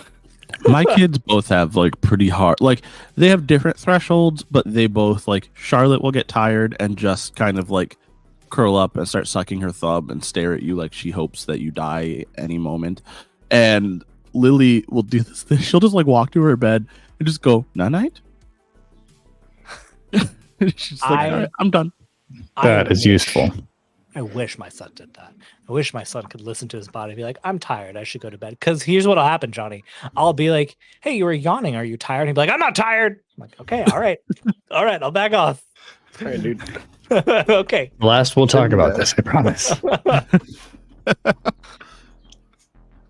Incredible. It's amazing. Did you guys have like curfews when you were kids? Like especially like high school or sort of streetlights?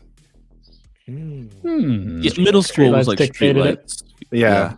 Sorry, through middle school it was streetlights. Okay. High school it was like, just let us know where you are. Yeah, I sort of had a curfew. Like junior and senior year, I got a curfew because freshman and sophomore year, I kept staying out too late. But it was like my parents like trusted me, and I wasn't doing anything bad. I was just hanging out with friends and doing normal shit. But you know, I'd be out till like 2 on a school night, and they were like, "Okay, if you have school the next day, just be home by 10. You don't have to go to bed when you get home, but just be home by 10." Yeah, that was sort of there were like logical limits. The thing is, I was not. I should have had a curfew. My friends and I were idiots. We should not have been. Yeah, I mean, I was in high school. My friends and I were idiots, but we were dumb. Right, but I mean, like, really bad. Yeah, it's not good. Yeah, I was more stories to come. Yeah, don't want to give too much in a single day. They always have the Yeah. best. All my friends were church kids, and I was afraid to talk to girls. There was not that much trouble I could get into. Exactly. That's what I'm saying. There's a different scale here. I'm with Johnny. Yeah. This wasn't even in high school. This was in middle school, where I did still technically have the curfew. We would make these.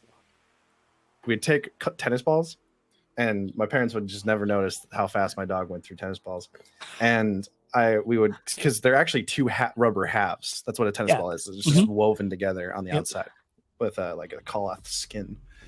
So we'd cut them open, and you fill them with stuff. I'm not gonna tell you what, and you can create like a little pull igniter, and you seal the thing back together with the igniter sticking out. And you can, it's a little grenade. We used to call them tennis ball bombs. Yeah. And you could do the same thing if you fill it up. Fill I shouldn't say this. I'm going to though. Me and my friends used to do the same thing, but we would do thumbtacks and strike anywhere match heads, and then we would just fully seal it.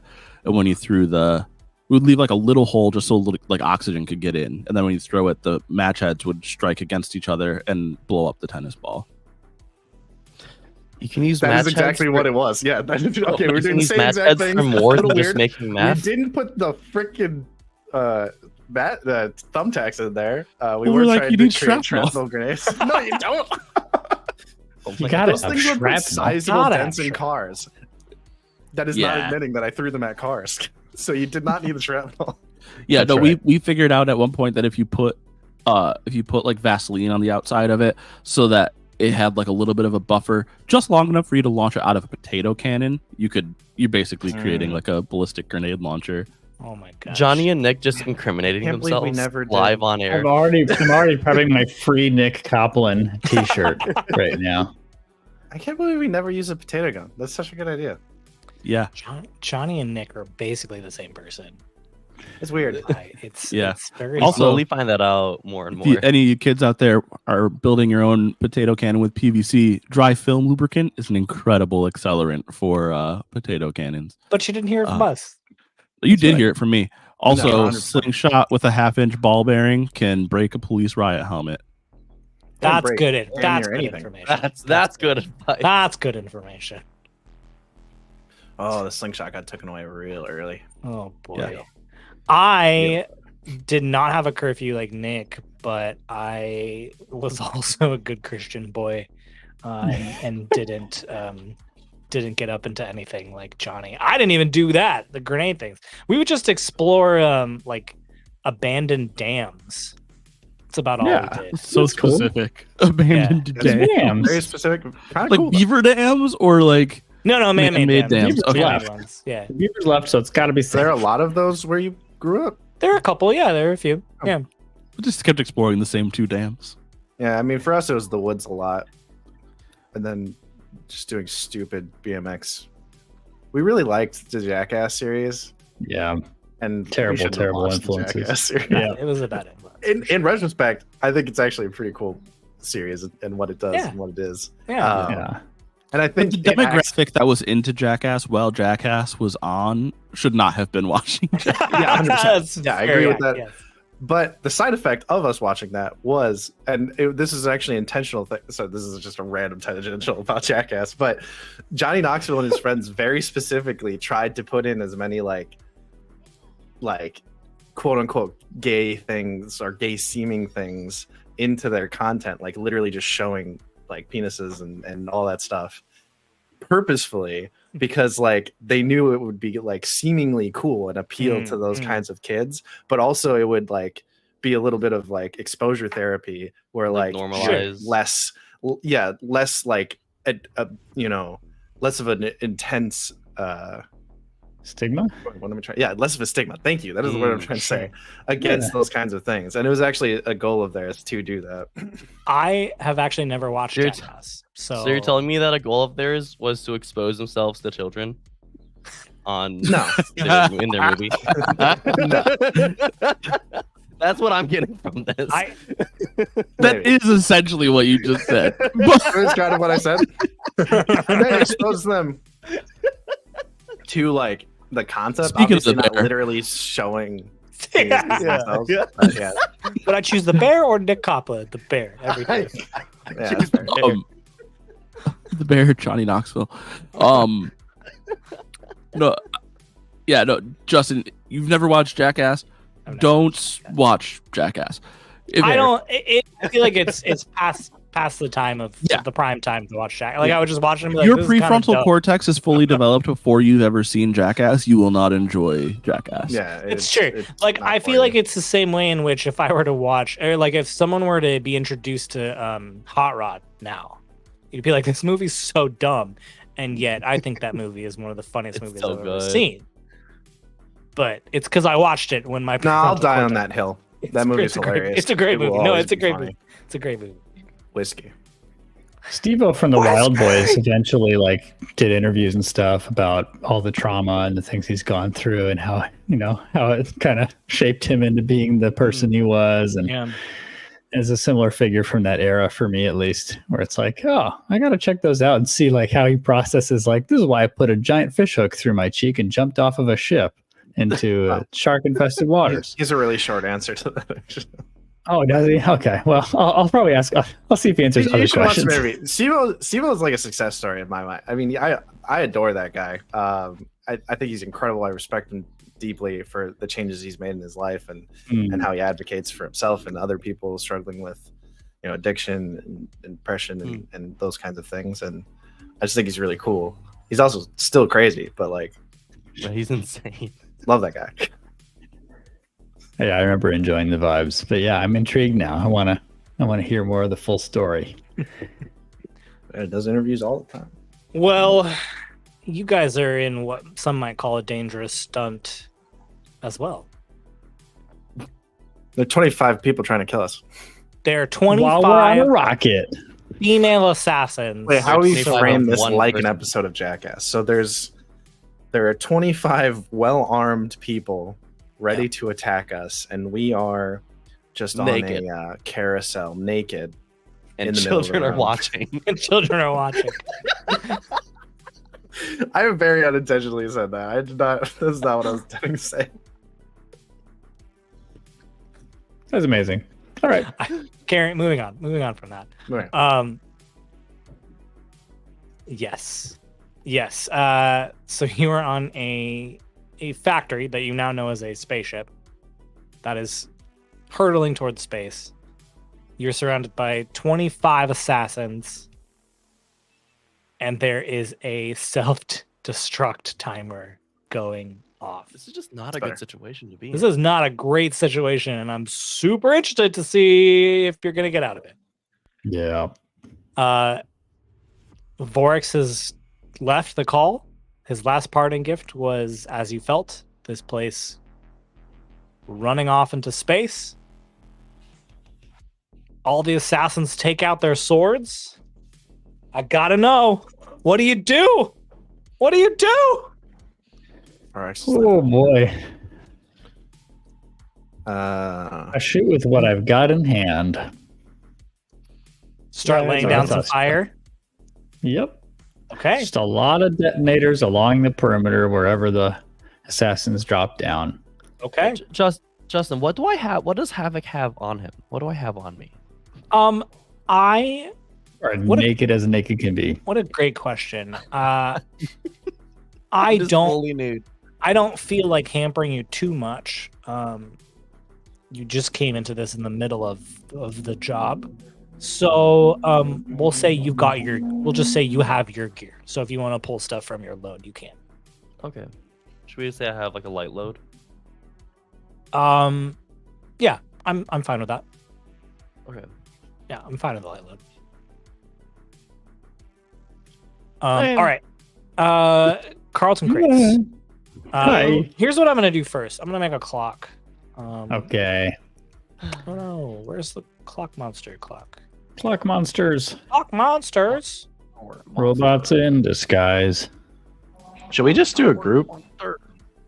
We could if we're all thinking guns blazing. Sure. I almost fired the moment she appeared. I'm gonna be real. Oh, yeah. While 4X was still monologuing, I was gonna shoot her. You know, but then there were 25 more. I almost texted you guys before this, and I was like, "I've got a monologue. Please don't interrupt it." Unskippable cutscene.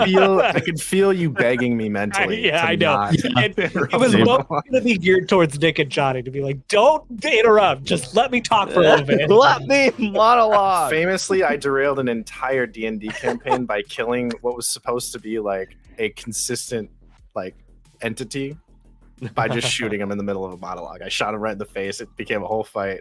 We weren't supposed to win. I will continue. Remember that time in one of our campaigns where I killed our big bad and myself at the same time?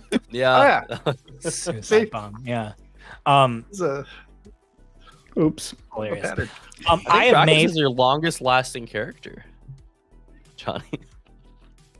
In Dustfire, yeah. It is actually a pretty difficult, I feel like, to die in Scum and Villainy. To like really possible. Get the trauma. It's possible. It's definitely possible. Well, you could also take lethal harm. Yeah. And that might come up. Well, I would say it just takes a long time. I don't know about this job, but it's not a factor of how. It's not like it's quote unquote hard to die. It's just you have to. If you play a long campaign, it's hard not to die. Well, a level 4 harm trauma is reversible, and you will get trauma. A level 4 harm could kill you. Yeah, totally. I'm just saying. In general, we're all clocks in this game, whereas in other games you can more fully heal, and you can't get rid of trauma here. Hey, aren't we all just clocks? We're all just clocks. I've created a 10-segment clock. Speaking of clocks, a 10-segment clock called Assassins Defeated. Ooh. Okay. I wanted it big because there's 25 of them, so it's going to take a while. You should just make it 25 segments. 25 segments, great. No, I won't make it 25. I feel like 10 is plenty. 10 is still going to be really difficult. Yeah. You want to make it a group action to scrap? I want to ask if I could potentially do something because we haven't decided exactly what the gems do yet. Okay. But you were talking about them potentially enhancing other pieces of the raiment. Mm-hmm. Do you think that the gems would be enough for me to use the wreath with the gems and make the assassin shadows attack them? I love that so much. Like all of them? You beautiful mind. Yeah, I mean, it's not going to get rid of the clock completely, right? Sure. Like, but that is even the odds because it'll be 25 on 28 at that point. It'll be an action that adds some to that clock. Yeah. So I think so Praxis can do his own thing, like attuning, using raiment and whatnot.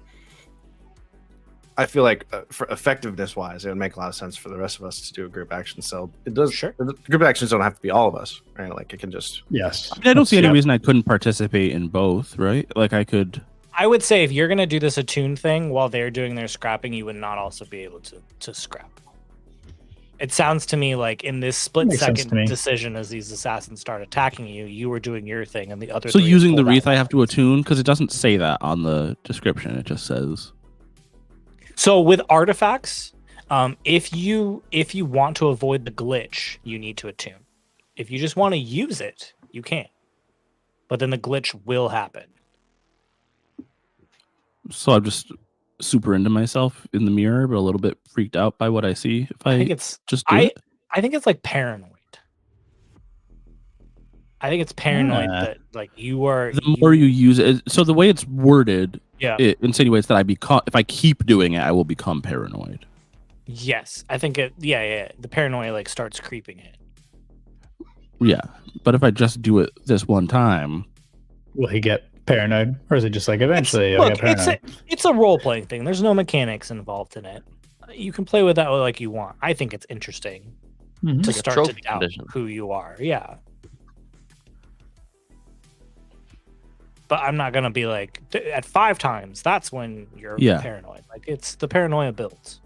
Yeah, I don't know that it would. I might feel suspicious, but not paranoid yet. After one time, first time I ever use it, but I will use it and accept the glitch, and sort out what that looks like. Okay. So that I can also participate in the group action. You still feeling like it's too much? No, because it's still you're still doing something. right? Like whether or not you're attuning. I get it. The thing Everyone's that you are going to do doing one thing right now. Yeah, as soon as they're about to die, and that's his one thing. I got you. Like it'll still mark off. I'm still going to mark off things on the clock for you doing that. It's like when in trophy in a combat role and you choose to cast a ritual instead of do the combat role. It's like you've got an action in D&D terms. What are you doing with that action? Are you going to attack with your blaster pistol? Relating or everything to to trophy. Your artifact.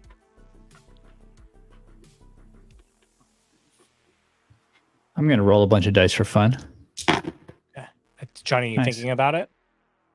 Or you still just want to do it? No, I'm thinking about it because if like there's no fucking point in doing it with the glitch if I can't do something else as well. So because it does require intense concentration, right? So Yeah. like that's the thing. It's not like a quick like and boom, shadows.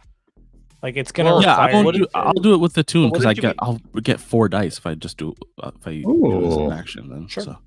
Yeah. Sure. Okay. Do it. Let's roll the attune first. I also feel like that's more interesting. So, What's the position in effect? Well, it's chaotic because you're Right. as the tenant of night. And we'll say the effect is standard. The effect is standard. Okay. I'm gonna push myself to increase the I'm gonna trade and increase the So desperate and standard. Yeah. Gotcha. 5 is my highest. Okay. Do it, but there's a consequence. You suffer severe harm or a serious complication occurs.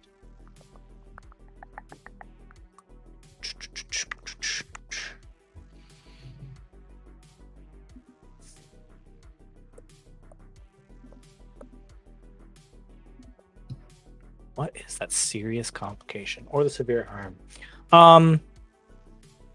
Yeah, let's do that.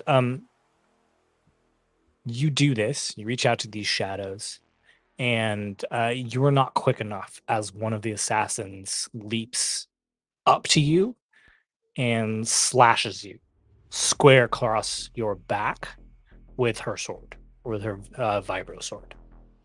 All right, I will expend armor to. Okay, perfect. Yeah. Let me just check. Does armor get rid of it completely, or is it like resisting where it might not get rid of it? Could I use armor, and if it doesn't get rid of it completely, also resist? Yeah. Let me just double check, but Yeah. That sounds reasonable to me if it doesn't do that. 37.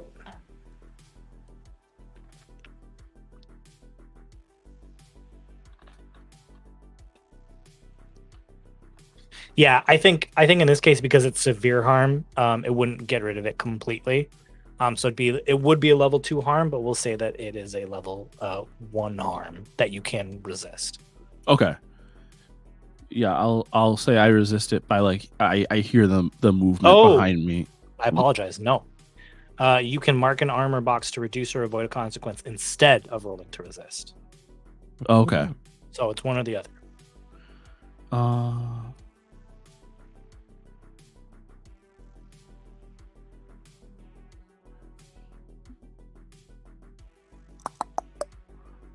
I'll just use the armor. Okay. We'll say like a level 1 harm slashed. I don't know. Vibrated. Vibrated. Right, that fills up my level 1 harm, so I have less effect now. Okay. But with a 5 on that, you do it. So I'm gonna mark off 2 on the assassin's defeated clock. As now some of these assassins are now having to struggle and fight against their own shadows. Which is a very cool image. The three of you. It's so cool. What are you doing? Yeah, I'd like to lead the group action and take the stress. Okay. For whatever comes of it. Okay. And so Graves just I pictured them sort of encircling us in the way that they initially appeared, right? Okay. Absolutely. Make sure I had that right.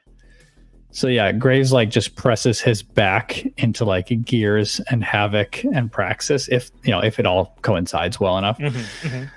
And just starts taking aim and says, pick a section, focus on the masks. Because they all have masks on, right? And there's gas filling the air. But is the gas only really targeted at Romdens, or is it sort of implied that it could be dangerous to everybody? Shrug. I feel like You something don't would be know. happening by now already if it wasn't just Romdens. You guys are all going to turn into Romdens. What are the rest of you wearing masks? No. I could be. Should I I be? be? Maybe I could be. Maybe they just wear masks because it looks cool. Mask slots. Well, aiming for the mask means we're aiming for their heads. So Yeah. Whatever. It's not a bad place. Yeah. So them all wearing masks implies to me at least some degree of concern or risk for everybody regarding the gas. Anyway, but yeah, he says aim for the masks. Because he didn't say like respirators. He just said masks, which could be anything. That's true. Could be That's true. kabuki. Like, we don't know. Why don't you just act and let's find out? Maybe it It's does. a bandana. Maybe it doesn't. It's just a bandana for the dust. Look, maybe it does affect other humans. Maybe it doesn't. Let's play Yeah. that out. Aim for the masks. And I would like to just fire away and expect others to do the same. Havok, I throw you a pistol. I'll mark one load. I catch it. Excellent. I take out the revolver blaster. Mm-hmm. Yeah, you do. Very excited. Jesus. I'm assuming scrap. Yeah. Scrapping. Scrappity scrap. Give me those rolls. I pull out a second blaster pistol. Now I have 2. Pew pew pew. Yeah, we're gonna want all the heat we can get. So I rolled a 2. Okay, so that's one stress. thank you. I'm sorry. Also rolled a 2. That's another Oh, stress. thanks guys. Thanks. Did we? marking the stress. What was the position and effect? Oh yes, position and effect. Should have told you that beforehand.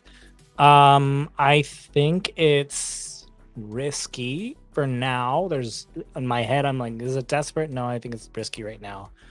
But I think it is no effect. Even as a group action? Mhm. Can we trade as a group? 25 tier 4 assassins against the 3 of you. I'm just pointing out that functionally, we would have been better off not doing a group action and all rolling separately because we all would have started at no effect, and thus we all could have then gone to Sure. some effect. Sure, you're right. I'll say limited effect. Yeah. I'll say Okay. limited effect. That's useful. And our position was Risky. Limited. risky. All right. So do we all have to consent to trade down I think so. for a group yeah. action? Yeah, I think so. Hey, you're the leader, man. And How do we feel Yeah, about you're- desperate? You're making the call. Dang, shut up. I love Desperate. Do we get to mark an XP? Yeah, do y'all get? Okay. You do. Bet. Yeah, let's go desperate standard. Okay. Anything else I can do? Devil's bargain. Push yourself. So should I unmark the stress I already marked from their 2s? No. Okay. I'm No, keeping we're that. keeping those. We're Ability keeping those. applies here? What's that, Nick? Do you have an ability that applies here? Let's see. I mean, unstoppable. I can push myself, but I don't know if it like to engage a small gang on equal footing or some other similar superhuman feat. I don't know if this qualifies as a small gang. But I know it's not. Yeah, Yeah, think I I'm feel like it's. medium. I feel like it's just out of reach of a small gang. yeah. All right, well, Feat of physical force that verges on the superhuman. But like, let's say in the each of us. Is yeah, I facing was gonna a say small if you gang. break them up and or Graves is taking on like 5 or 6 of them, I'd say that's a small gang for sure. Mm-hmm.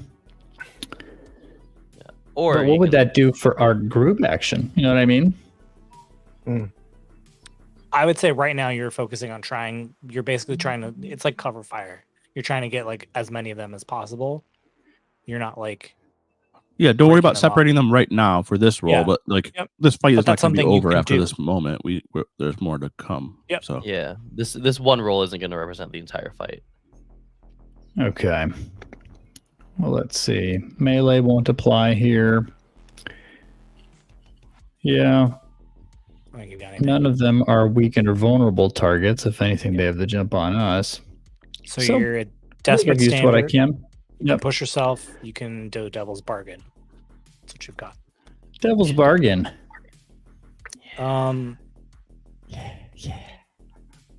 The Devil's Bargain. Devil. Oh, the Devil's Bargain is that enough time has passed now that you'll be in space. That's fine.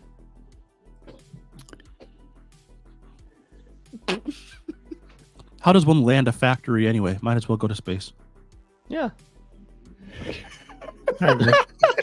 We all brought suits, right? Yeah. I could have. Who knows? Yeah. I accept. So what do I get for that? An extra die. A die. All right, and it's just me that gets the die. No, I'll say all of you. For group All of you action? get it. I'll say all of you Okay. get it. Hmm. So Nice. the two of you Cool. can roll an extra die as well too. So maybe, so maybe it's not a 2. maybe it's not a 2. So for So me, The 2.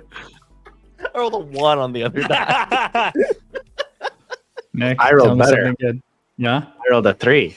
Yeah. Hey. Still too stressed. Still All too right. stressed. So I'm still taking 2 stress from my lovely crew. Try to give When you what I you roll can. my portion of the group roll, I just roll for my pips in Yeah, everyone scrap, does. right? Yep, Yeah, everyone okay. rolls their scrap pips. Plus Plus the 1. extra die for Devil's Bargain. Yep. Okay. 5. Okay. This is gonna get ugly, y'all. All right. It's yeah, it is gonna get ugly. So it's standard. So I'm gonna mark off 2 more, which means that you have 4 of the 10 marked off Okay. on Assassins Defeated. I think in this, your grenade launcher fires slower, right? So it takes you a little bit to like reload it and then re-aim and fire it. And so you fire off a couple, but then there's a moment in which you're reloading that there are about 4 or 5 that surround you, Graves, and just start slicing at you. So that would be a level 2 harm. I think bleeding. Yeah. Bleeding it is. Okay. Or just, So- you know, You could resist it. Oh yeah, that's right. Or you can But work if I harder. resist, I could get more stress. Correct. You almost So- certainly will unless you roll a 6. And when I Armor. resist, I use the pips in prowess, so I'd get 3 dice. Well, it depends on how you're It resisting. depends on how you're resisting. But it's probably going to be prowess Yeah. because you're avoiding physical harm.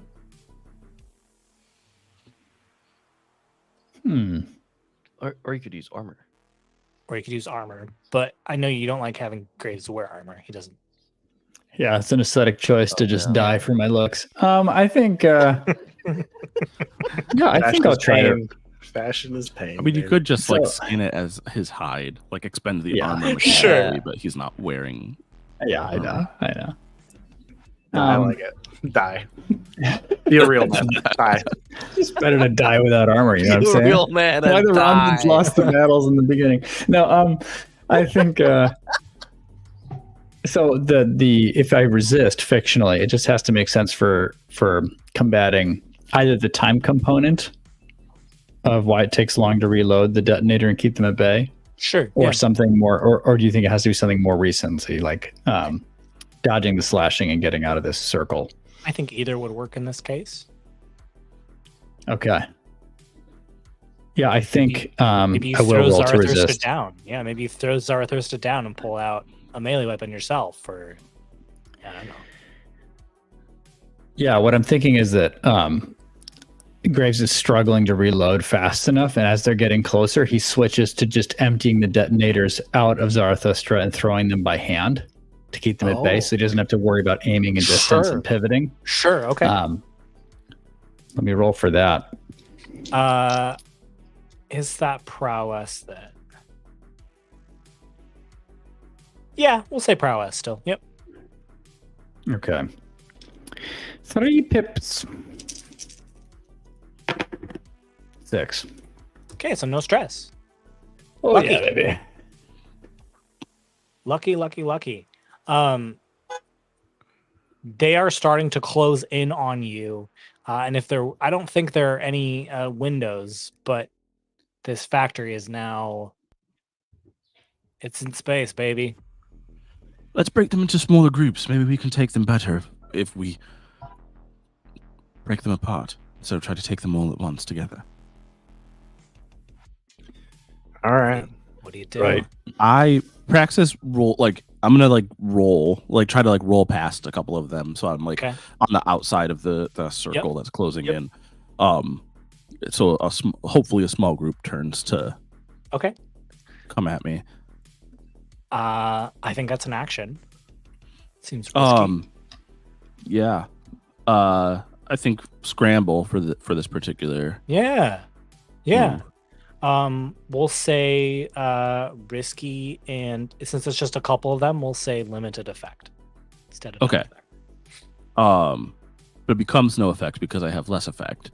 But becomes no effect because you have less so effect. So I will trade to desperate. Desperate limited. Okay. Yeah. Okay. Do you guys mind if I use a gambit? No. Use it. Oh.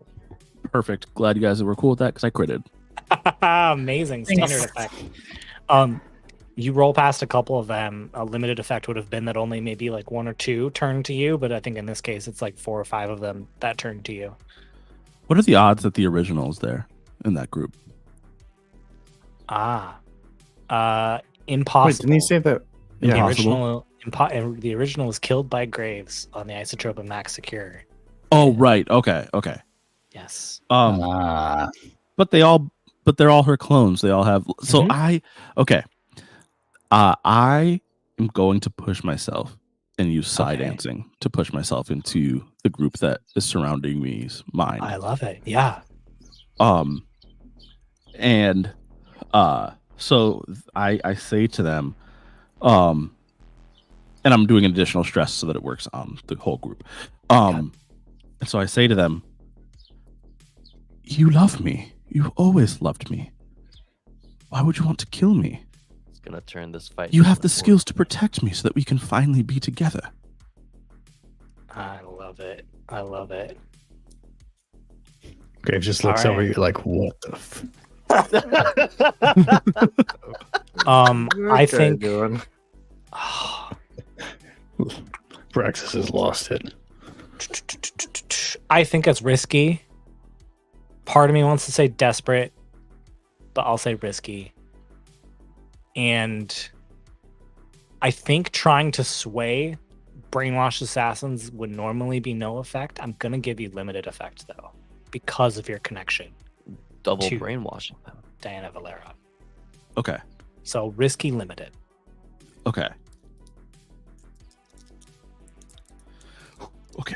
Nervous. And did you spend a stress to have it work in a small group? Yes, I did.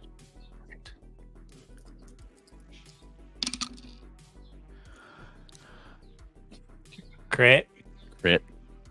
I'm gonna roll these dice because they're gonna roll so bad. It's so different than usual. I can go back to my old dice if you guys want, but that's how it sounds to me whenever Johnny talks. Just for the record, that's what I hear. I don't know about this whole Kermit the Frog Steve impression, but Johnny's like, that sounds like yeah, that was me. That was me talking. Guys. Do you guys know you could pick on me?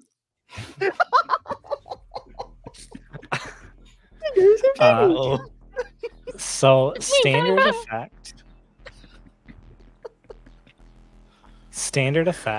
I'm gonna mark off 2 more. Oh, we're getting there. We're getting there. As these 5 assassins stop for a moment and then turn to have their backs face Praxis and kind of surround him. Amazing. It's important for all of you to know that I am basically out of this fight. Like, I'm not down, but I cannot spend any more stress without getting another trauma. So no. Amazing. I pull out all the stops. I think that time has passed as well too. I'm Mhm. gonna mark off 4 on the self-destruct goes off. Okay. 4. Yes. Okay, GM. It's been a while We'll be there. since you added some time. You had that whole talk with Vorex. You've been fighting with the assassins for a little bit. For like 6 seconds. In us talking, but I have. if you guys a are okay with question. me doing one more thing, I can do the thing I was thinking about doing to try and prevent the self-destruct from going off. Oh hell yeah. You can do it during the let's think about it. Let's turn around to someone else because we've been on Praxis for a little bit. Gears. Yeah, big move here. Okay. We love big moves. Yeah, so Graves is like, Praxis was like, let's split up. Let's try to break them up.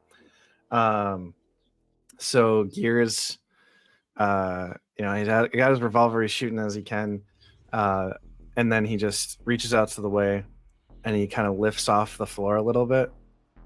Okay. And then he just starts darting around the battlefield and getting blasts off as he goes. Oh.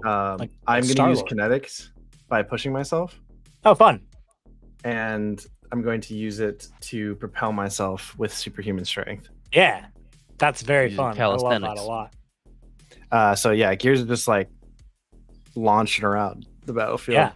getting revolver shots off. I love it. Yeah, what action do you think you're using here? I don't know, because I'm still using my gun to fight, so I think it's scrapping. For sure. Yeah. That sounds Yeah. right to me. I think it's risky, and I will say limited effect. I think it catches them off guard a bit. Risky, limited. Let's just go desperate. Let's just do it. Desperate standard. Desperate's a great place to be. Yeah, and you know what? I'm gonna steal another gambit. Okay.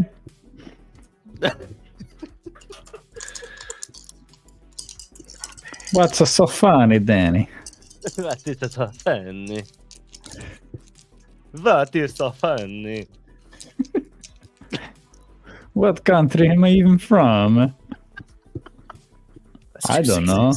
2 sixes. Havok is just looking around. He saw what Praxis did. And he's looking at Gears now flying around. And he's like, "What the fuck happened? What's What going happened to you all? I was happened?" We got stronger. with great effect. I am actually going to mark off 3 on the assassin's defeated clock. Nice. That means there is 1 left. Amazing. Well, which is probably like 4 or 5 assassins. Yeah. Yeah. Something like that. One segment left on the clock. It's a group of Right. them though. You're zipping around and start blasting a few of them down. You land and skate in a cool superhero pose. Yeah, dude. I'm kind of interested. Havok, what are you doing?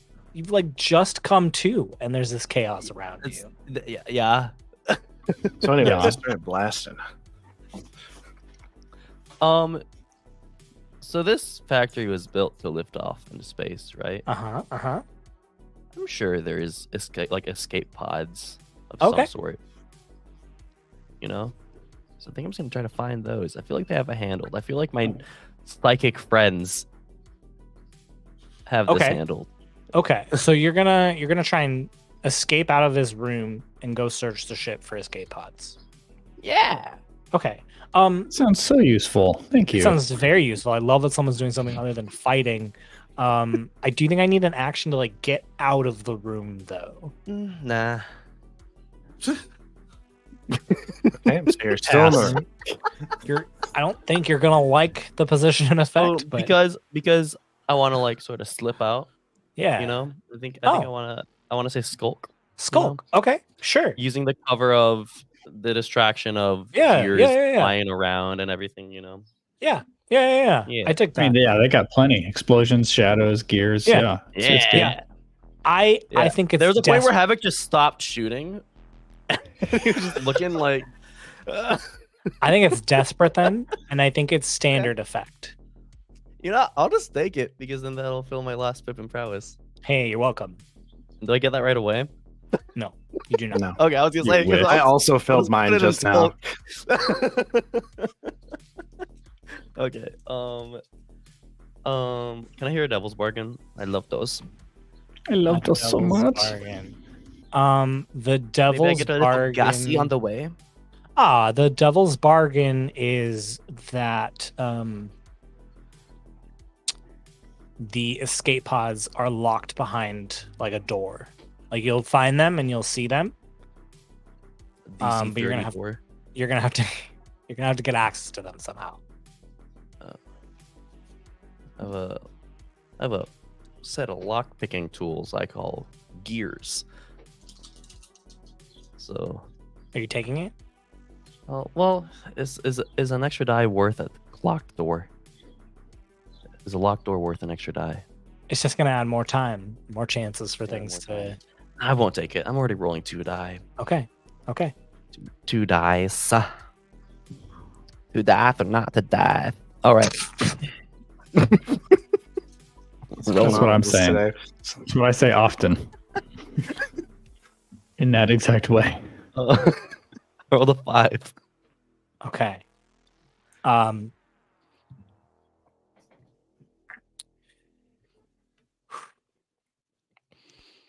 I put the other Pippin prowess in scrap because that would have been useful. Yeah. So you sneak out and you find the escape pods. And then you also see that the lights start beeping faster. And then you hear explosion imminent in 30 seconds. 29. No, the communicator. All right, guys, stop fighting. I found escape pods. We need to go. I'm gonna mark off 3 on the self-destruct goes off. It means there's 1 segment left of assassins defeated and 1 segment left of self-destruct goes off. We don't need to kill the assassins. We need to get out of here. I'm hopping in one. So, can I do my thing now? What? Can I do my thing now? If it still applies, my friend. Are you gonna get rid of the tension? The tension is so juicy. Why would you get rid of it? Because I don't want to die. This tension's juicier than stones, Johnny. Oh my god. Oh no. I do love a juicy stone. No, I'm gonna What is happening today? What is going on? I'm about to use my wettest bones, and I will reach out to the way and just push. Literally, like no real like. I know that the way disrupts electronics, and so I'm going to push the way into the detonators throughout the ship to try and break the electronics on them so that they stop working. Okay. The whole ship? As much of it as I can. We're in space now, so we can't fall. Okay. Yeah, fuck it. The whole ship. Okay. I think we're looking actually spirit bomb. That fun little chaotic chaotic position. I think it is limited effect. Okay. Doing it, guys. Goodbye, my friends. No. Wait. Praxis.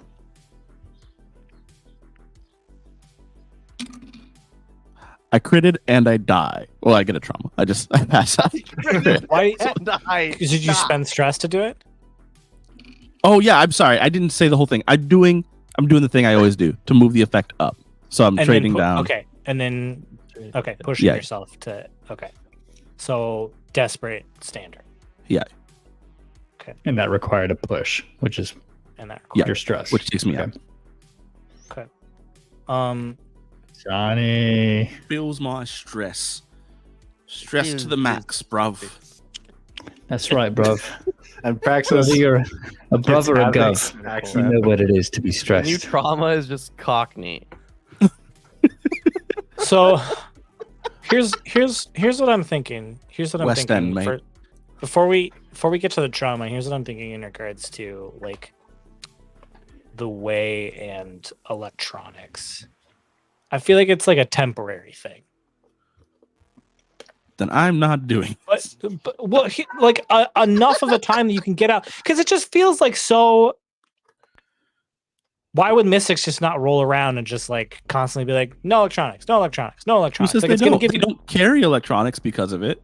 It's gonna give you plenty of time to get out, but there's gonna be that chance that it'll go off. Like it, like basically, like you'll all see, like Havok will see the lights disappear, and the voice stop counting down. I think it's still cool and Juicy. fun and nice. Does that feel too like, ha, gotcha? I don't want to be like that, but like I'm really loving this tension. Are you gonna get at like? He wants to be a little hagacha, but not too much hagacha. Yeah. I think it's in the right zone because we have a guy who's trying to exert himself through the way to do a massive feat. Yeah, that's why I asked about the whole reach shit. of it, Like, the totality, the permanence. I think it's understandable that to all of us as characters, at the most, we think it's speculative. Whatever's happened through Praxis. You at least know that the timer has stopped, the lights are gone, so you've got some time. But you haven't removed the clock. Is that right, Justin? That's what I'm saying. I have not removed the clock, but I'll be much more conservative about if I ever fill it. Yeah, I'm not going to just do it willy nilly. I think Thorn's sacrifice is worth it. What do you think, Johnny? You're You're muted. I know. I was unmuting myself. Whatever. I'll just. I'm passed out. I don't make decisions anymore. Would it be more satisfying to take some segments off of the clock? That's what I was thinking too. Like, I like that. That makes more sense. Yep. Instead of just a speculative question mark pause. Yes.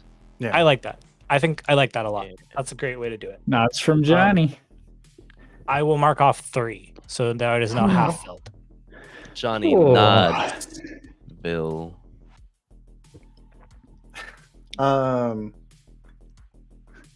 So with our communicators now active,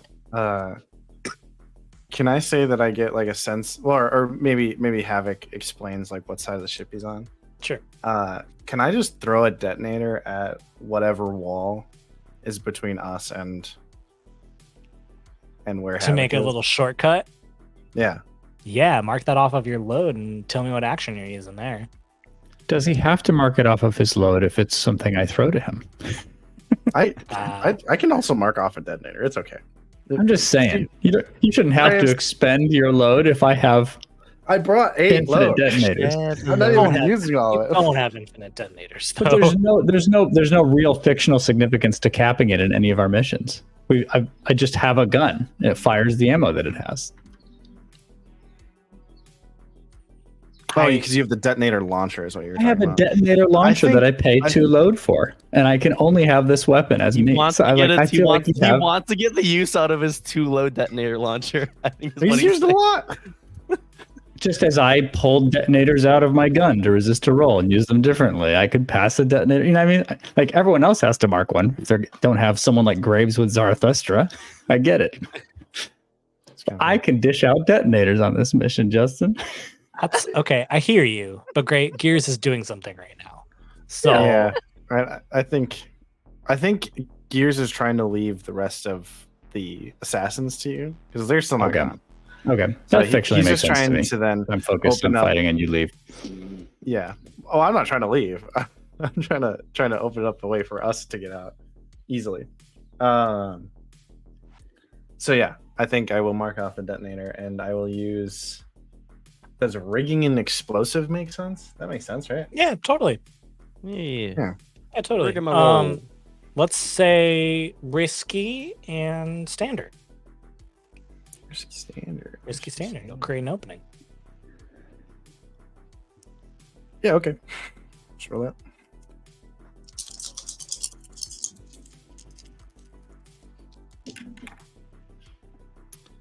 6. You That's do the it. highest possibility. Oh, we got it. We got to gambit. Get out of gambit. Oh, we need those. That's You all good. see Gears toss his detonator towards the wall, and it ting ting ting ting ting ting ting ting ting hits the wall, and then ding ding ding creates this explosion in the wall. And like you can kind of see Havok like down the hallway. Like you can see he's getting into one of these escape pods. Jesus Christ! Did you do that with their mind? What's happening? I'm Did leaving. it with a detonator. No, just hold the escape pod. God. All right, fine. Graves, we gotta go. And I'll try to cover Graves. I'm hoping he picks up Praxis because there's just no chance in hell Gears is going to be able to pick up Praxis and move. How long does the effects of what I did, like, will these assassin ladies be in love with me forever and come with me as my Amazon protectors? One man's trash clone is another man's defense. Yeah, I think it's also temporary too.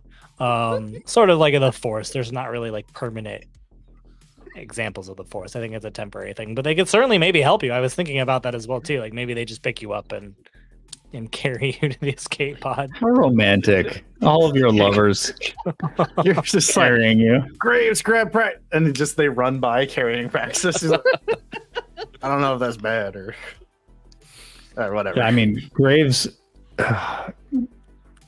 is very wary and wide-eyed as they carry Praxis's form because he doesn't know when they could turn on him. Yeah. And you said there's like just like a group left. Yeah. So, if 2 are carrying him, he switches to his vibroblade and he just beheads the other 3 as we're following them out. Oh, okay. You're killing 3 of his 5. Yeah. Just for safety, sure. Yeah. I got you. I mean, I think I need like a group action to get out because there's still, you still got some assassins in your way, but that can happen after you get out. Oh, I see. Sounds Okay. like a scramble to me. It does sound a little bit like scramble, but again, y'all can do what you want. Maybe it's scrap and you like press the advantage a little bit to keep them on their toes while you escape. There's a lot I think I could lead a get carried role. Yeah. Okay, carried. Let's Well, all you get want to roll carried. that? Get carried, scrub. Controlled carry. effect. Well, if I have a good sense of the room, it's really me most of all who has to get out. We've already got Gears by the opening. He's blasted and Well, he threw a detonator. He Gears still has to get out as well too. Okay. All right, group action, but is it really just me and Gears then? Mhm. Okay. Can I fight our way out? Can I either fight your aid way or out, too. participate by like scrapping, like shooting the If assassins following if them? they choose scrap, then absolutely, yeah. Okay.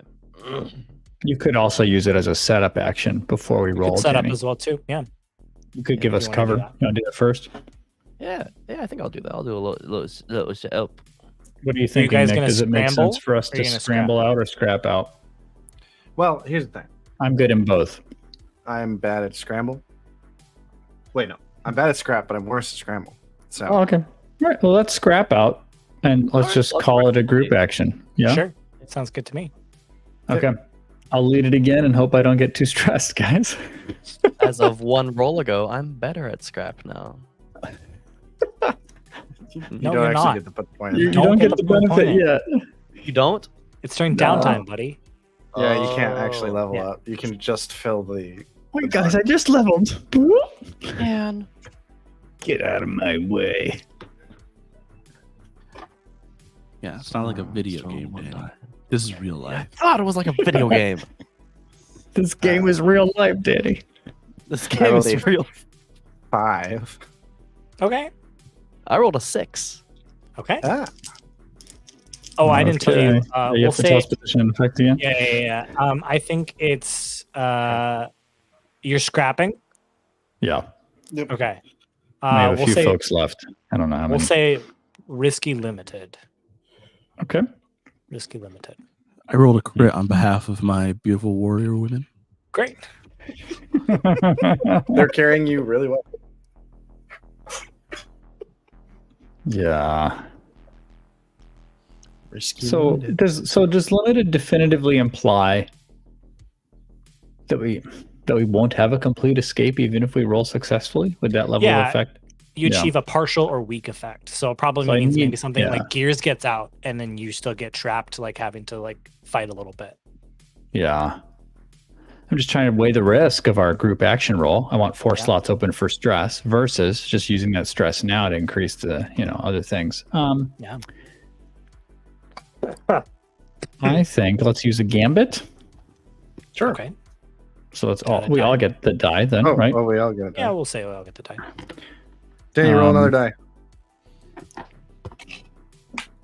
Mark off that gambit. Less than Somebody. that's I'm looking at my options. Wait, don't stop it. And Justin, you said we were at limited, but what was the position? It was desperate, or was it? It was risky. Risky. It was risky. Yeah, let's do desperate standard. Desperate standard. Okay. I can't mark off any more prowess XP. I'm sorry. Oh man. All right, desperate standard will have to do, I think, guys. Here's my roll. You're at least getting a 6. So 6 as well from me. okay. So you do it. Graves, Gears, Havok. You are firing, slicing, dashing out to the escape pods. And you catch up to these 2 women, to the 5 carrying Praxis, and then Graves, you kill 3 of them as they're running. Just in case. Just in case. Johnny's like, no, don't kill my lovers. You wanted an There's 2 entourage for you. I left 2 of my rival assassin in front of me, alive, carrying you. Anyway. You get to the escape pods and you get in with these women chasing you. I mean, is that your goal? Just get in and launch? Yeah. Yeah? Yeah, pretty At much. this point. With Praxis out? Yeah. Are you bringing the 2? Yes. The 2 women? The 2 women. They're carrying him. I don't think it's practical for us while escaping fire to be like, all right, ladies, step out. I think we just all get in. Sorry, this escape pod only takes 4. So you're going to have to find another escape pod. Sorry.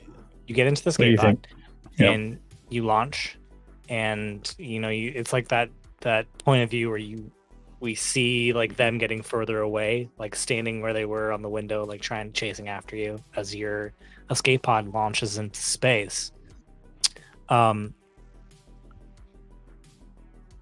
2 women kind of shake their heads and a scowl forms on their face. All right, let's kill them. I'm waiting for Justin because I want to interrupt any important descriptions, but I am so ready to headbutt. Their blades come out and they are ready to attack you. Whatever has happened to them has passed and they are getting ready to attack you. Yeah. I'd like to roll for a headbutt. That makes Can sense. I actually, as I see them start shaking it off, can I try to reinforce Praxis's influence with the way? That is more interesting than my headbutt. I will concede. Amazon protectors. You absolutely may. You absolutely Software update. Like an attune roll? Yeah. Yeah, an attune roll. Gears. Gears knows what's desired here. He knows what we're playing at. Yeah, I think it's risky, and I think it's limited effect. I was debating no effect, but I'm gonna say limited effect.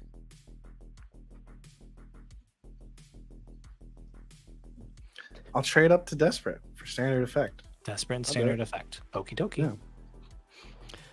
2 guys they start free clones. Blinking it off, and Gears holds out his hand really quickly and tries to override them.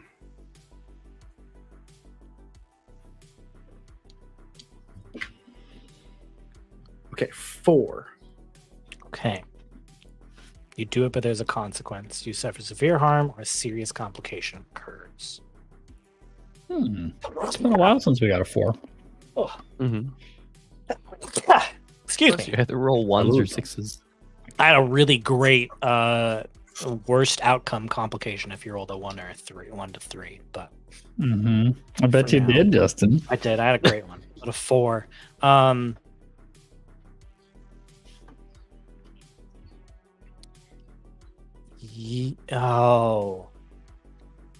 You know what's interesting? Gears. You do this. Yes. And you see these scenes in the core worlds.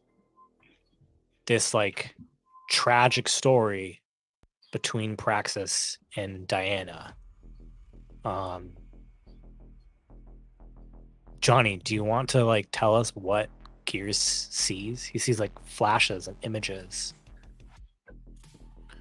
Yeah, I mean, like I think you see these images of Praxis and Diana meeting at a dance, and Diana like convincing her family that even though Praxis's family is below their station, that she should be betrothed to him. And there you see like images of like a betrothal where like you get a sense from like her perspective that there's like a lot of joy, but like you look at Praxis's face and you know him, so you can tell that there's like he's itching to get away. And then you see like you see the scene play out of her coming into a room and seeing Praxis's dead body and picking up a knife and taking her own life. And that's where those memories fade. And that feeling of rejection, of Praxis like rejecting you and turning away, and yet this deep sense of really obsession takes hold in your heart and in your mind. Diana's obsession. And I would like for you to take the level 2 harm. Oh,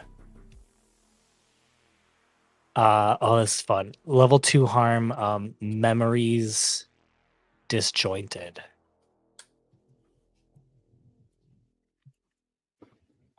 Did you experience that? Was that Gears that Praxis rejected?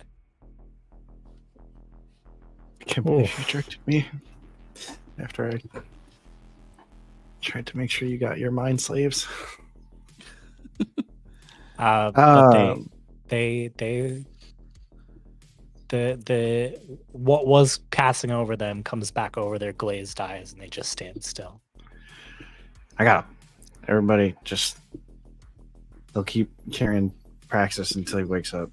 Should be fine. And not a moment later, there is a giant explosion behind you. We don't look at it. Too cool for that. Yeah, I don't even care how big it is. I'm unconscious. No, Havok fully turns the escape pod around and starts flying backwards just so we can look at the explosion. Just so you can't see it. Wow. Awesome. I'm assuming you're gonna land back on Shimaya. Get back to our ship. Yeah. No, we're leaving the Montrester forever. We're going straight to war. This pod's our new thing, man. I like the pod. This It's is much our ship cozier. now.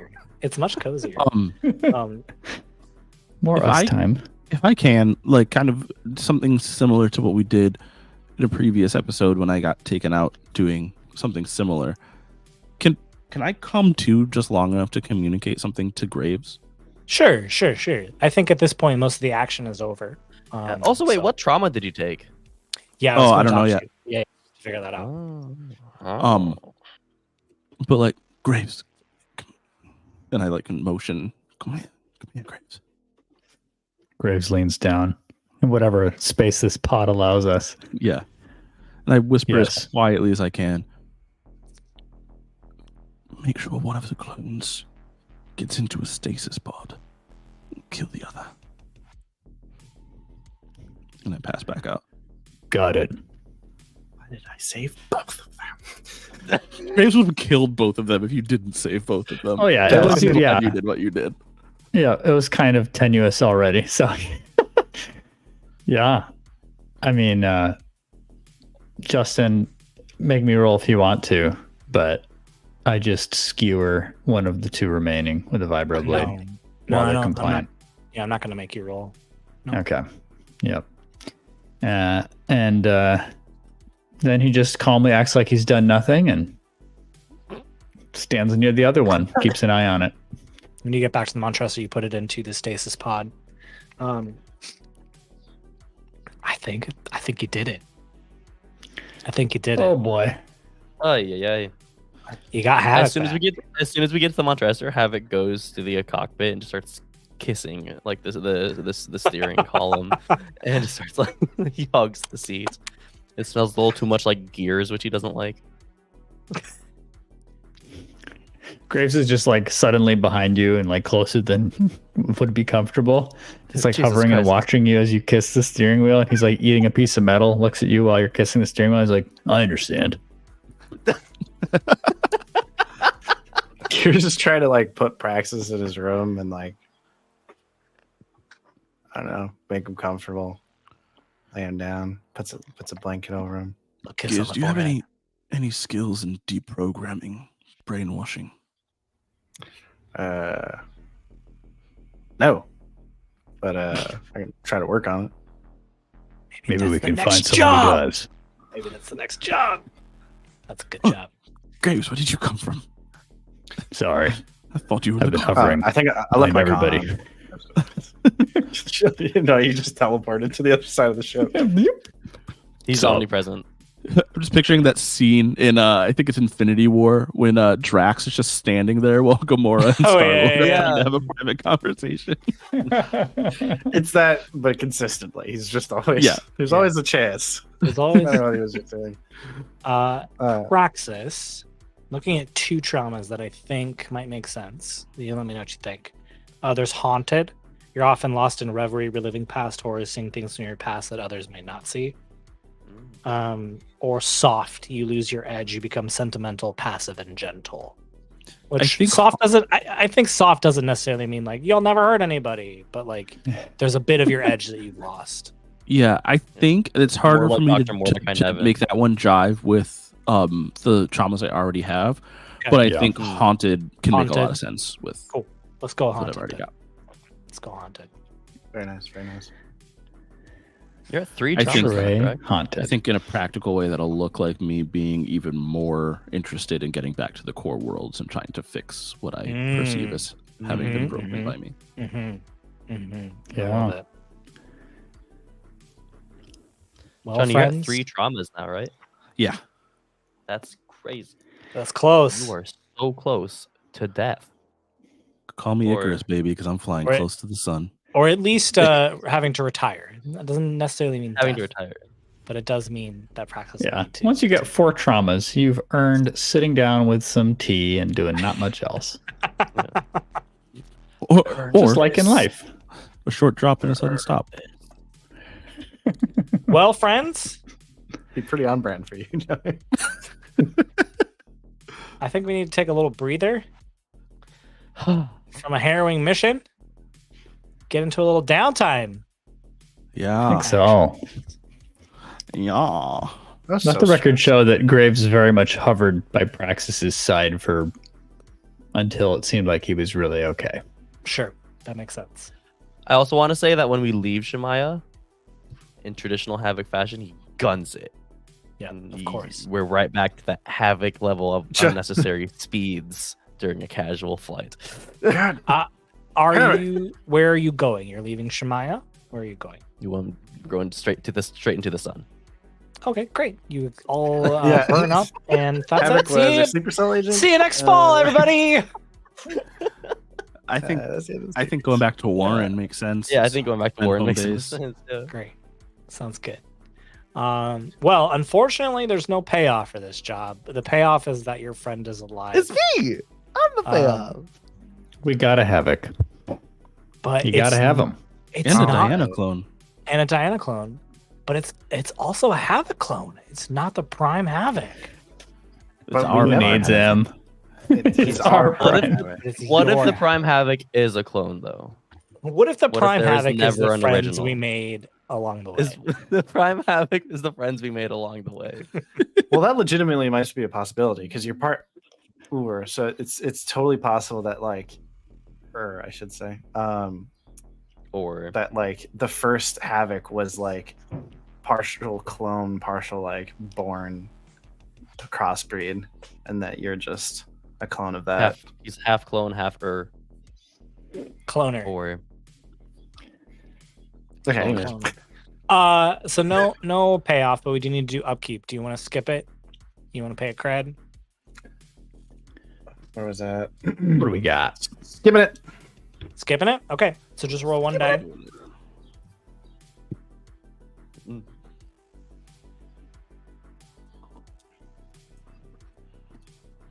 What are we looking at here?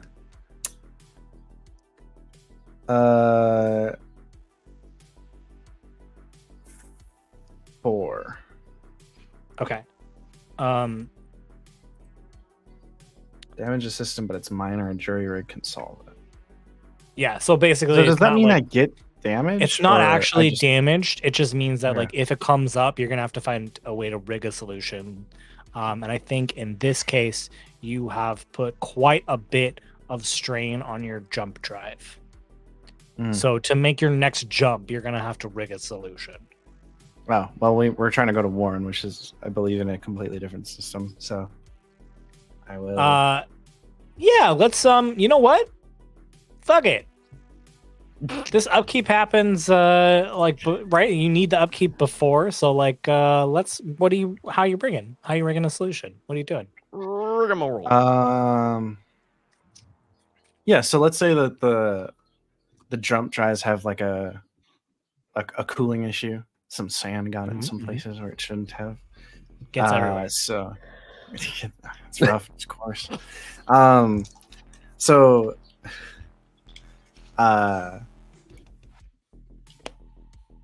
what do?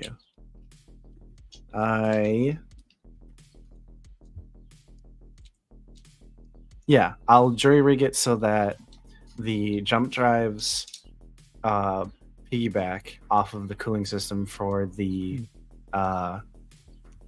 normal drives, the slower than light drives, and basically it means that we can't use them simultaneously, or even really like close together. So there needs to be a big jump between switching to one engine to the other. Okay. I think that is, we'll say control. I'm gonna say risky because it's experimental engine tech. But we'll say standard, risky standard. Risky standard.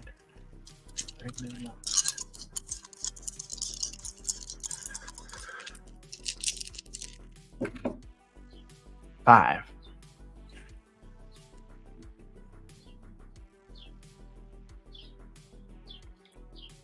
You think it'll get you to Warren? Go. it's good enough. Awesome. That's a great answer. Yeah. Seems good enough. It is a consequence, so you can resist it. I cannot. So it'll just happen.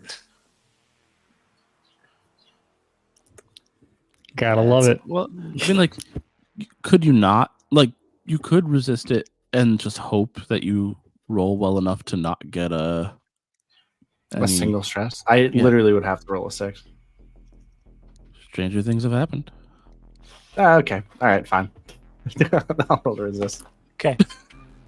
Oh, well. Thanks, Johnny. Pull out all the stops.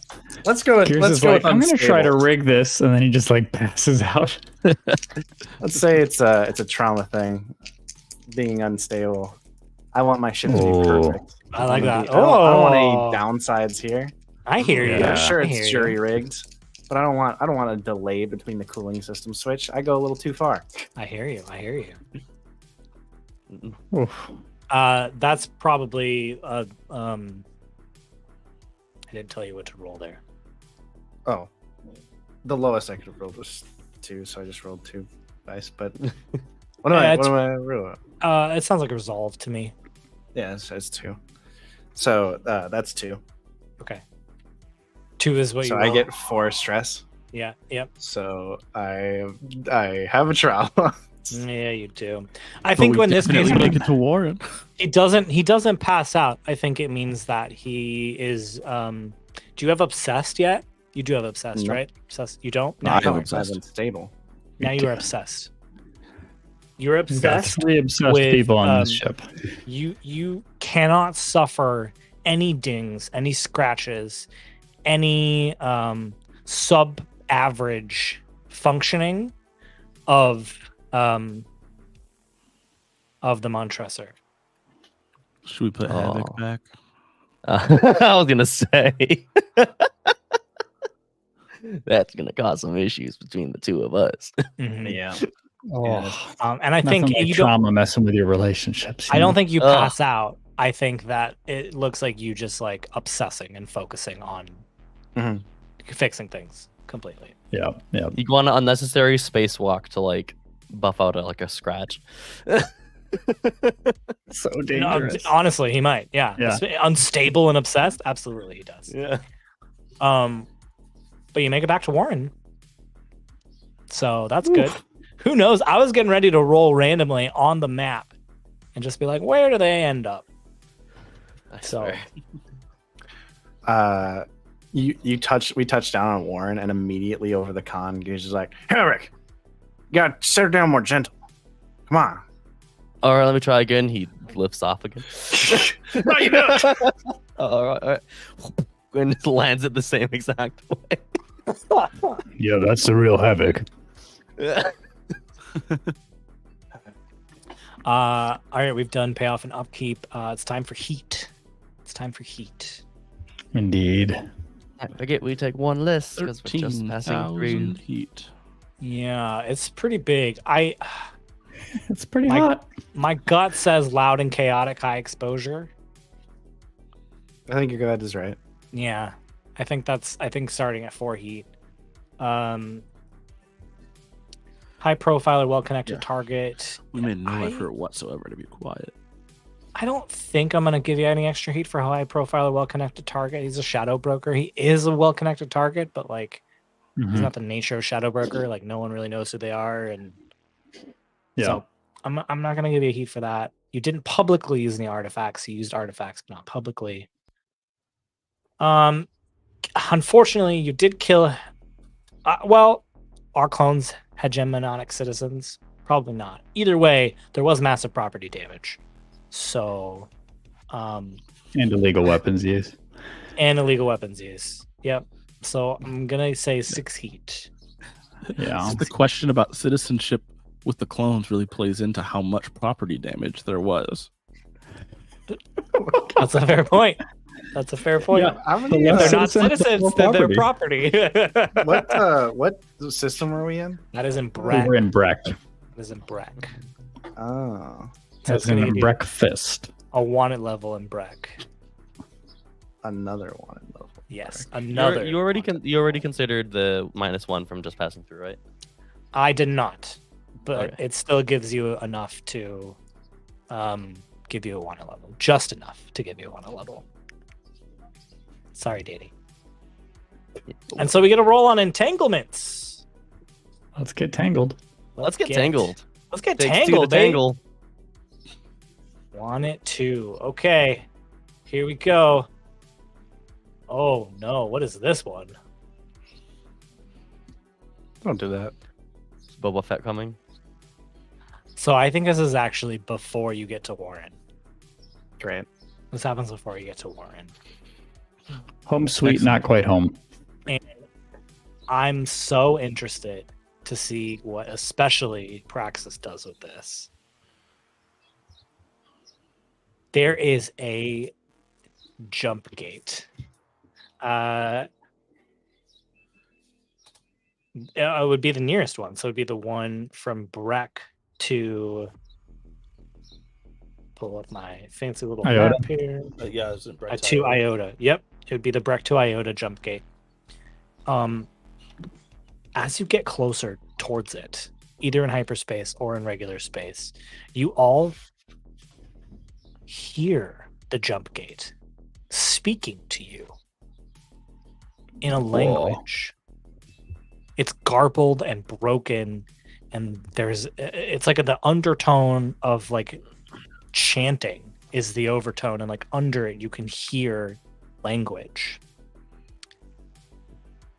I'm gonna say too that it's that same ancient Rondon language. Yeah, So Graves, you pick up a bit more of this. You hear words like help, open, please. Yeah, I am imagining that like at some point in all of the time that we've had, Praxis has like sewn together basically like a book holster that he keeps like, so he keeps the book like under his shoulder, like hidden behind, like beneath his coat. Like I want to reach in and like just touch the book, and like as I'm like touching the book, do I like understand the language? Can I understand what the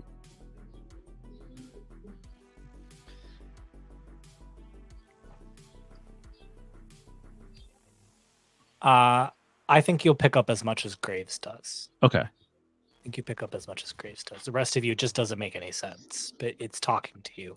I need all of you to resist with resolve. No. That is my best resists with. Or take a level 1 harm from the visions you cannot escape. Oh. Nah. All 4 6. Incredible. You're ridiculous. Who rolled to resist? I will. Okay. I'll roll to resist. Everybody. Let's Okay. see what All right. Actually, I'm sorry. I really shouldn't.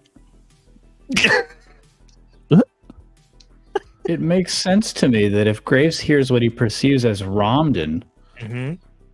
and it sounds like the pleading of his people trapped, I think he just opens himself to it. What was the harm again? It's a level 1 harm. Visions you can't escape.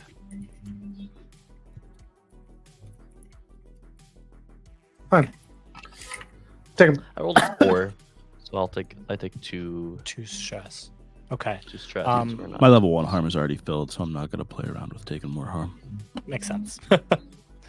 I'm gonna say you guys both have the same vision, and it's not a vision of the past.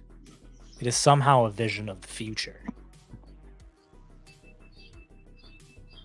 You see yourselves standing in the Hantu Gate. There are... It's not totally clear, but like you can feel that there are enemies on all sides of you. And you have a decision to make. To open the gate or to shut it off forever and explode it. And it's these visions that just assail you with this looming choice before you.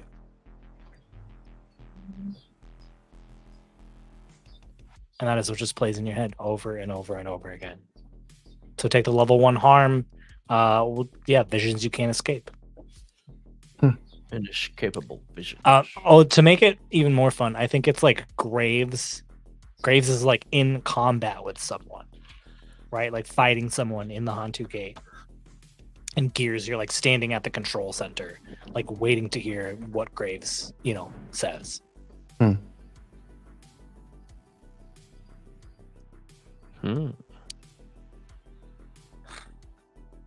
My friends, my compatriots, should we do advancement and then we'll do downtime actions next episode? Yeah, makes sense. Let's do that. Let's do it. Let's do it. Did you express your beliefs, drives, heritage, or background?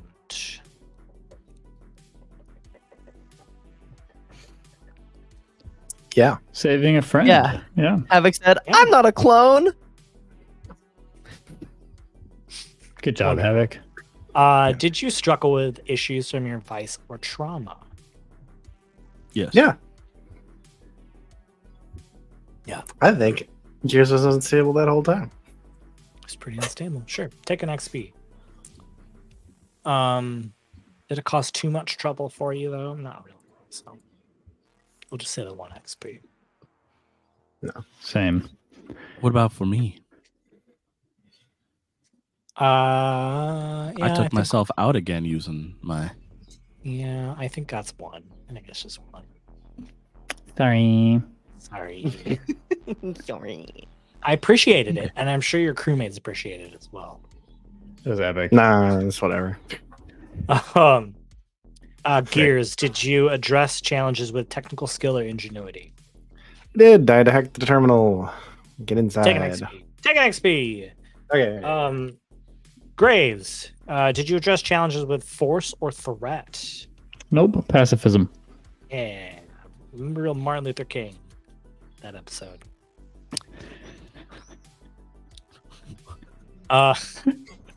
Poor Dr. King. All right, moving on. Havok, did you address challenges with speed or flare? No. You don't think so? He mostly stood there. Oh. I was unconscious for a big chunk of it, and then I woke up. Frankly, he And was the then least. He had the least flare out of all of us. Yeah. I bet you escaped. Yeah. Got to the escape pods. I Yeah, guess I was I'm the not- first to run to the escape pod. Yeah. That just I'll makes Did me he give it do to it you. with flair, or did he I'll- just do it? I ran fast to it. I ran the speedy. If you want to take it, I'm willing to give it to you. I'll allow it. You'll allow. Okay, good. Thank you. Man, Danny's so powerful. Praxis, did you address a challenge with deception or influence? You bet your sweet ass I did. Yeah, I think so. My ass is bet. Jesus Christ. I lost my sweet ass. I bet at any time. I shouldn't bet against Johnny. Shouldn't bet my It's sweet ass 2024. I can get a new one. against- Did anyone get? You can fill your attribute tracks however you want, but did anyone get a PC advancement? Ooh, I did. Yes. You guys gonna Ooh, take? did I? Oh, wait, no, I didn't. I just got that prowess advancement from before. What are you gonna take? I Something think. from your playbook? Something from a cards, new nice. playbook? Yeah, you go, Danny. You go. I took the scoundrel ability, Daredevil. That fits perfectly. So when I make a desperate roll, I can choose to take +1 dice instead of the XP. But I can only choose to take that +1 dice if the original roll, if it was desperate. So if I If trade it down to starts at desperate, desperate. I can't take that plus extra dice. That is a very cool ability. That is very cool. So give me those desperate rolls, baby. Rolls on rolls. Dice. Graves, what are we thinking? You got an idea? I do have an idea. I'll confirm this probably next episode at the top. But I'm leaning bodyguard. I've been very protective, more and more so, especially since I became obsessed with protecting the crew. And so this is cool because when you actually roll to protect a crewmate, you resist with an additional die. And whenever I take harm, I get to clear 1 stress, which would be very helpful. That's very cool. That's great for Graves. Awesome. Yeah, I'm always stressed and harmed, so it's awesome, be nice if those awesome. get helped out. Career advancement. Did you contend with challenges above your current station? Absolutely. No, So many way. of those Hey. were no effect. All day. Did you bolster your crew's reputation or develop a new one? I think the Shadow Broker will be impressed. It may not be what we wanted in terms of attention, but We bolstered a reputation of friends are better together. I'm gonna play devil's advocate and say I don't think so. Yeah, I think I hear Johnny's side the most. you don't think Snokes is impressed? He might be, but is that bolstering your reputation and developing a new one? I don't know if it gets quite to Yeah, I that think- level. That's fine. That's fine. That's quite to that. We looked really cool though. You did. You looked very cool. I think Havok You know looked what? really cool waking up. I mean, if anything, honestly, I think like, and I think it was the right choice. I'm not saying it was the wrong thing to do, but I think us going in really hot, really loud, not on a contract, but just to get our friend back, kind of throwing caution to the wind, if anything, goes against our reputation. That's a good point. It's true. It's true. You know, he's right. Why you got to be like that, man? Why you gotta do that? Honest. Did you express your goals? Did you express your goals, drives, inner conflict, or essential nature of the crew? Yeah. Standard boy. Yeah, I think so. I think so for sure. Did you execute a successful transport or smuggling operation? Yes, we did. I think as well. Smuggled me Yes. out the ship. And we're smuggling a Wasn't it- clone of Diana right now. Yeah, that was smuggling totally true. unintentional. Her name is Aya. This one is Diana, actually. friend. This one's not. She's If you my ask, assassin. if eventually you Maya, ask the Maya. name, yeah. So Danny, you joke, but that's actually what I have in my notes. There Diana. are there are 26 clones, and it's Aya, Baya, Saya, Daya, Diana. Maya. Maya, Maya. That's All the way to Zaya. all the way to I love Zaya, that. Just the entire alphabet. all the way to Zaya. Maya, Baya, Saya. Man, Zaya with an X and Zaya with a Z must hate each other. I don't think you guys got a crew advancement, but you're so close. Next job will probably get you a crew advancement. We're so close. It'll probably be your last crew advancement too. So I would suggest you take a look at that and Home Let's take cooking. something useless. and pick something totally useless like home cooking. Wow, what a stressful job that was. Some big lore bombs dropped in this one too. Don't interrupt his speech. But you're safe, and you guys got to make some creds. You're running low, I think. Can we get an extra cred for not interrupting your monologue? Sure. No, you may not. Praxis is actually like, I am the most flush I have been this entire game right now. Like, I've got plenty of cred to my own name. Amazing. Well, we will have to see what happens. It's starting to look to that. We've talked about this. I think next in 2 Sundays when we do this again, I think we'll talk a little bit more about what our summer plans are. But it's looking a lot like next fall when we start up our seasons again. So I think what we'll do is we're gonna end Scum and Villainy on a cliffhanger of some sort, and we'll pick it back up in the fall and finish out these character stories. Because I'm also looking at 2 last jobs, and I'm like, I don't know if maybe, but more than likely we'll probably do a few episodes of Scum and Villainy in the fall before we start playing a new game, which I have not yet announced. But I think it'll be good. Thank you so much for listening.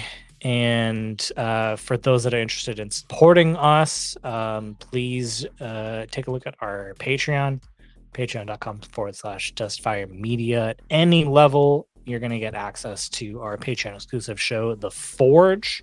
We are actually going to be recording the 5th episode on Thursday, right, Danny? Mm-hmm. Yes. And then in 2 weeks later, we're going to just finish up the trophy. So 2 weeks of Forge content, which is very fun. We play mini campaigns in that show, and it's a ton of fun. And we're really close to our next goal, which is a after episode talk show. We just need 3 more patrons for that. So if you're interested in supporting us, now is the time. It'll be for patrons only. That little talk show. So it'll be released in the audio. It'll also be released. We'll find a way to live stream it, I think, as well too, but probably not on Twitch. So anyway, thanks so much for listening, and we will see you next week. Bye. Bye. Get scummy. Get scummy. No.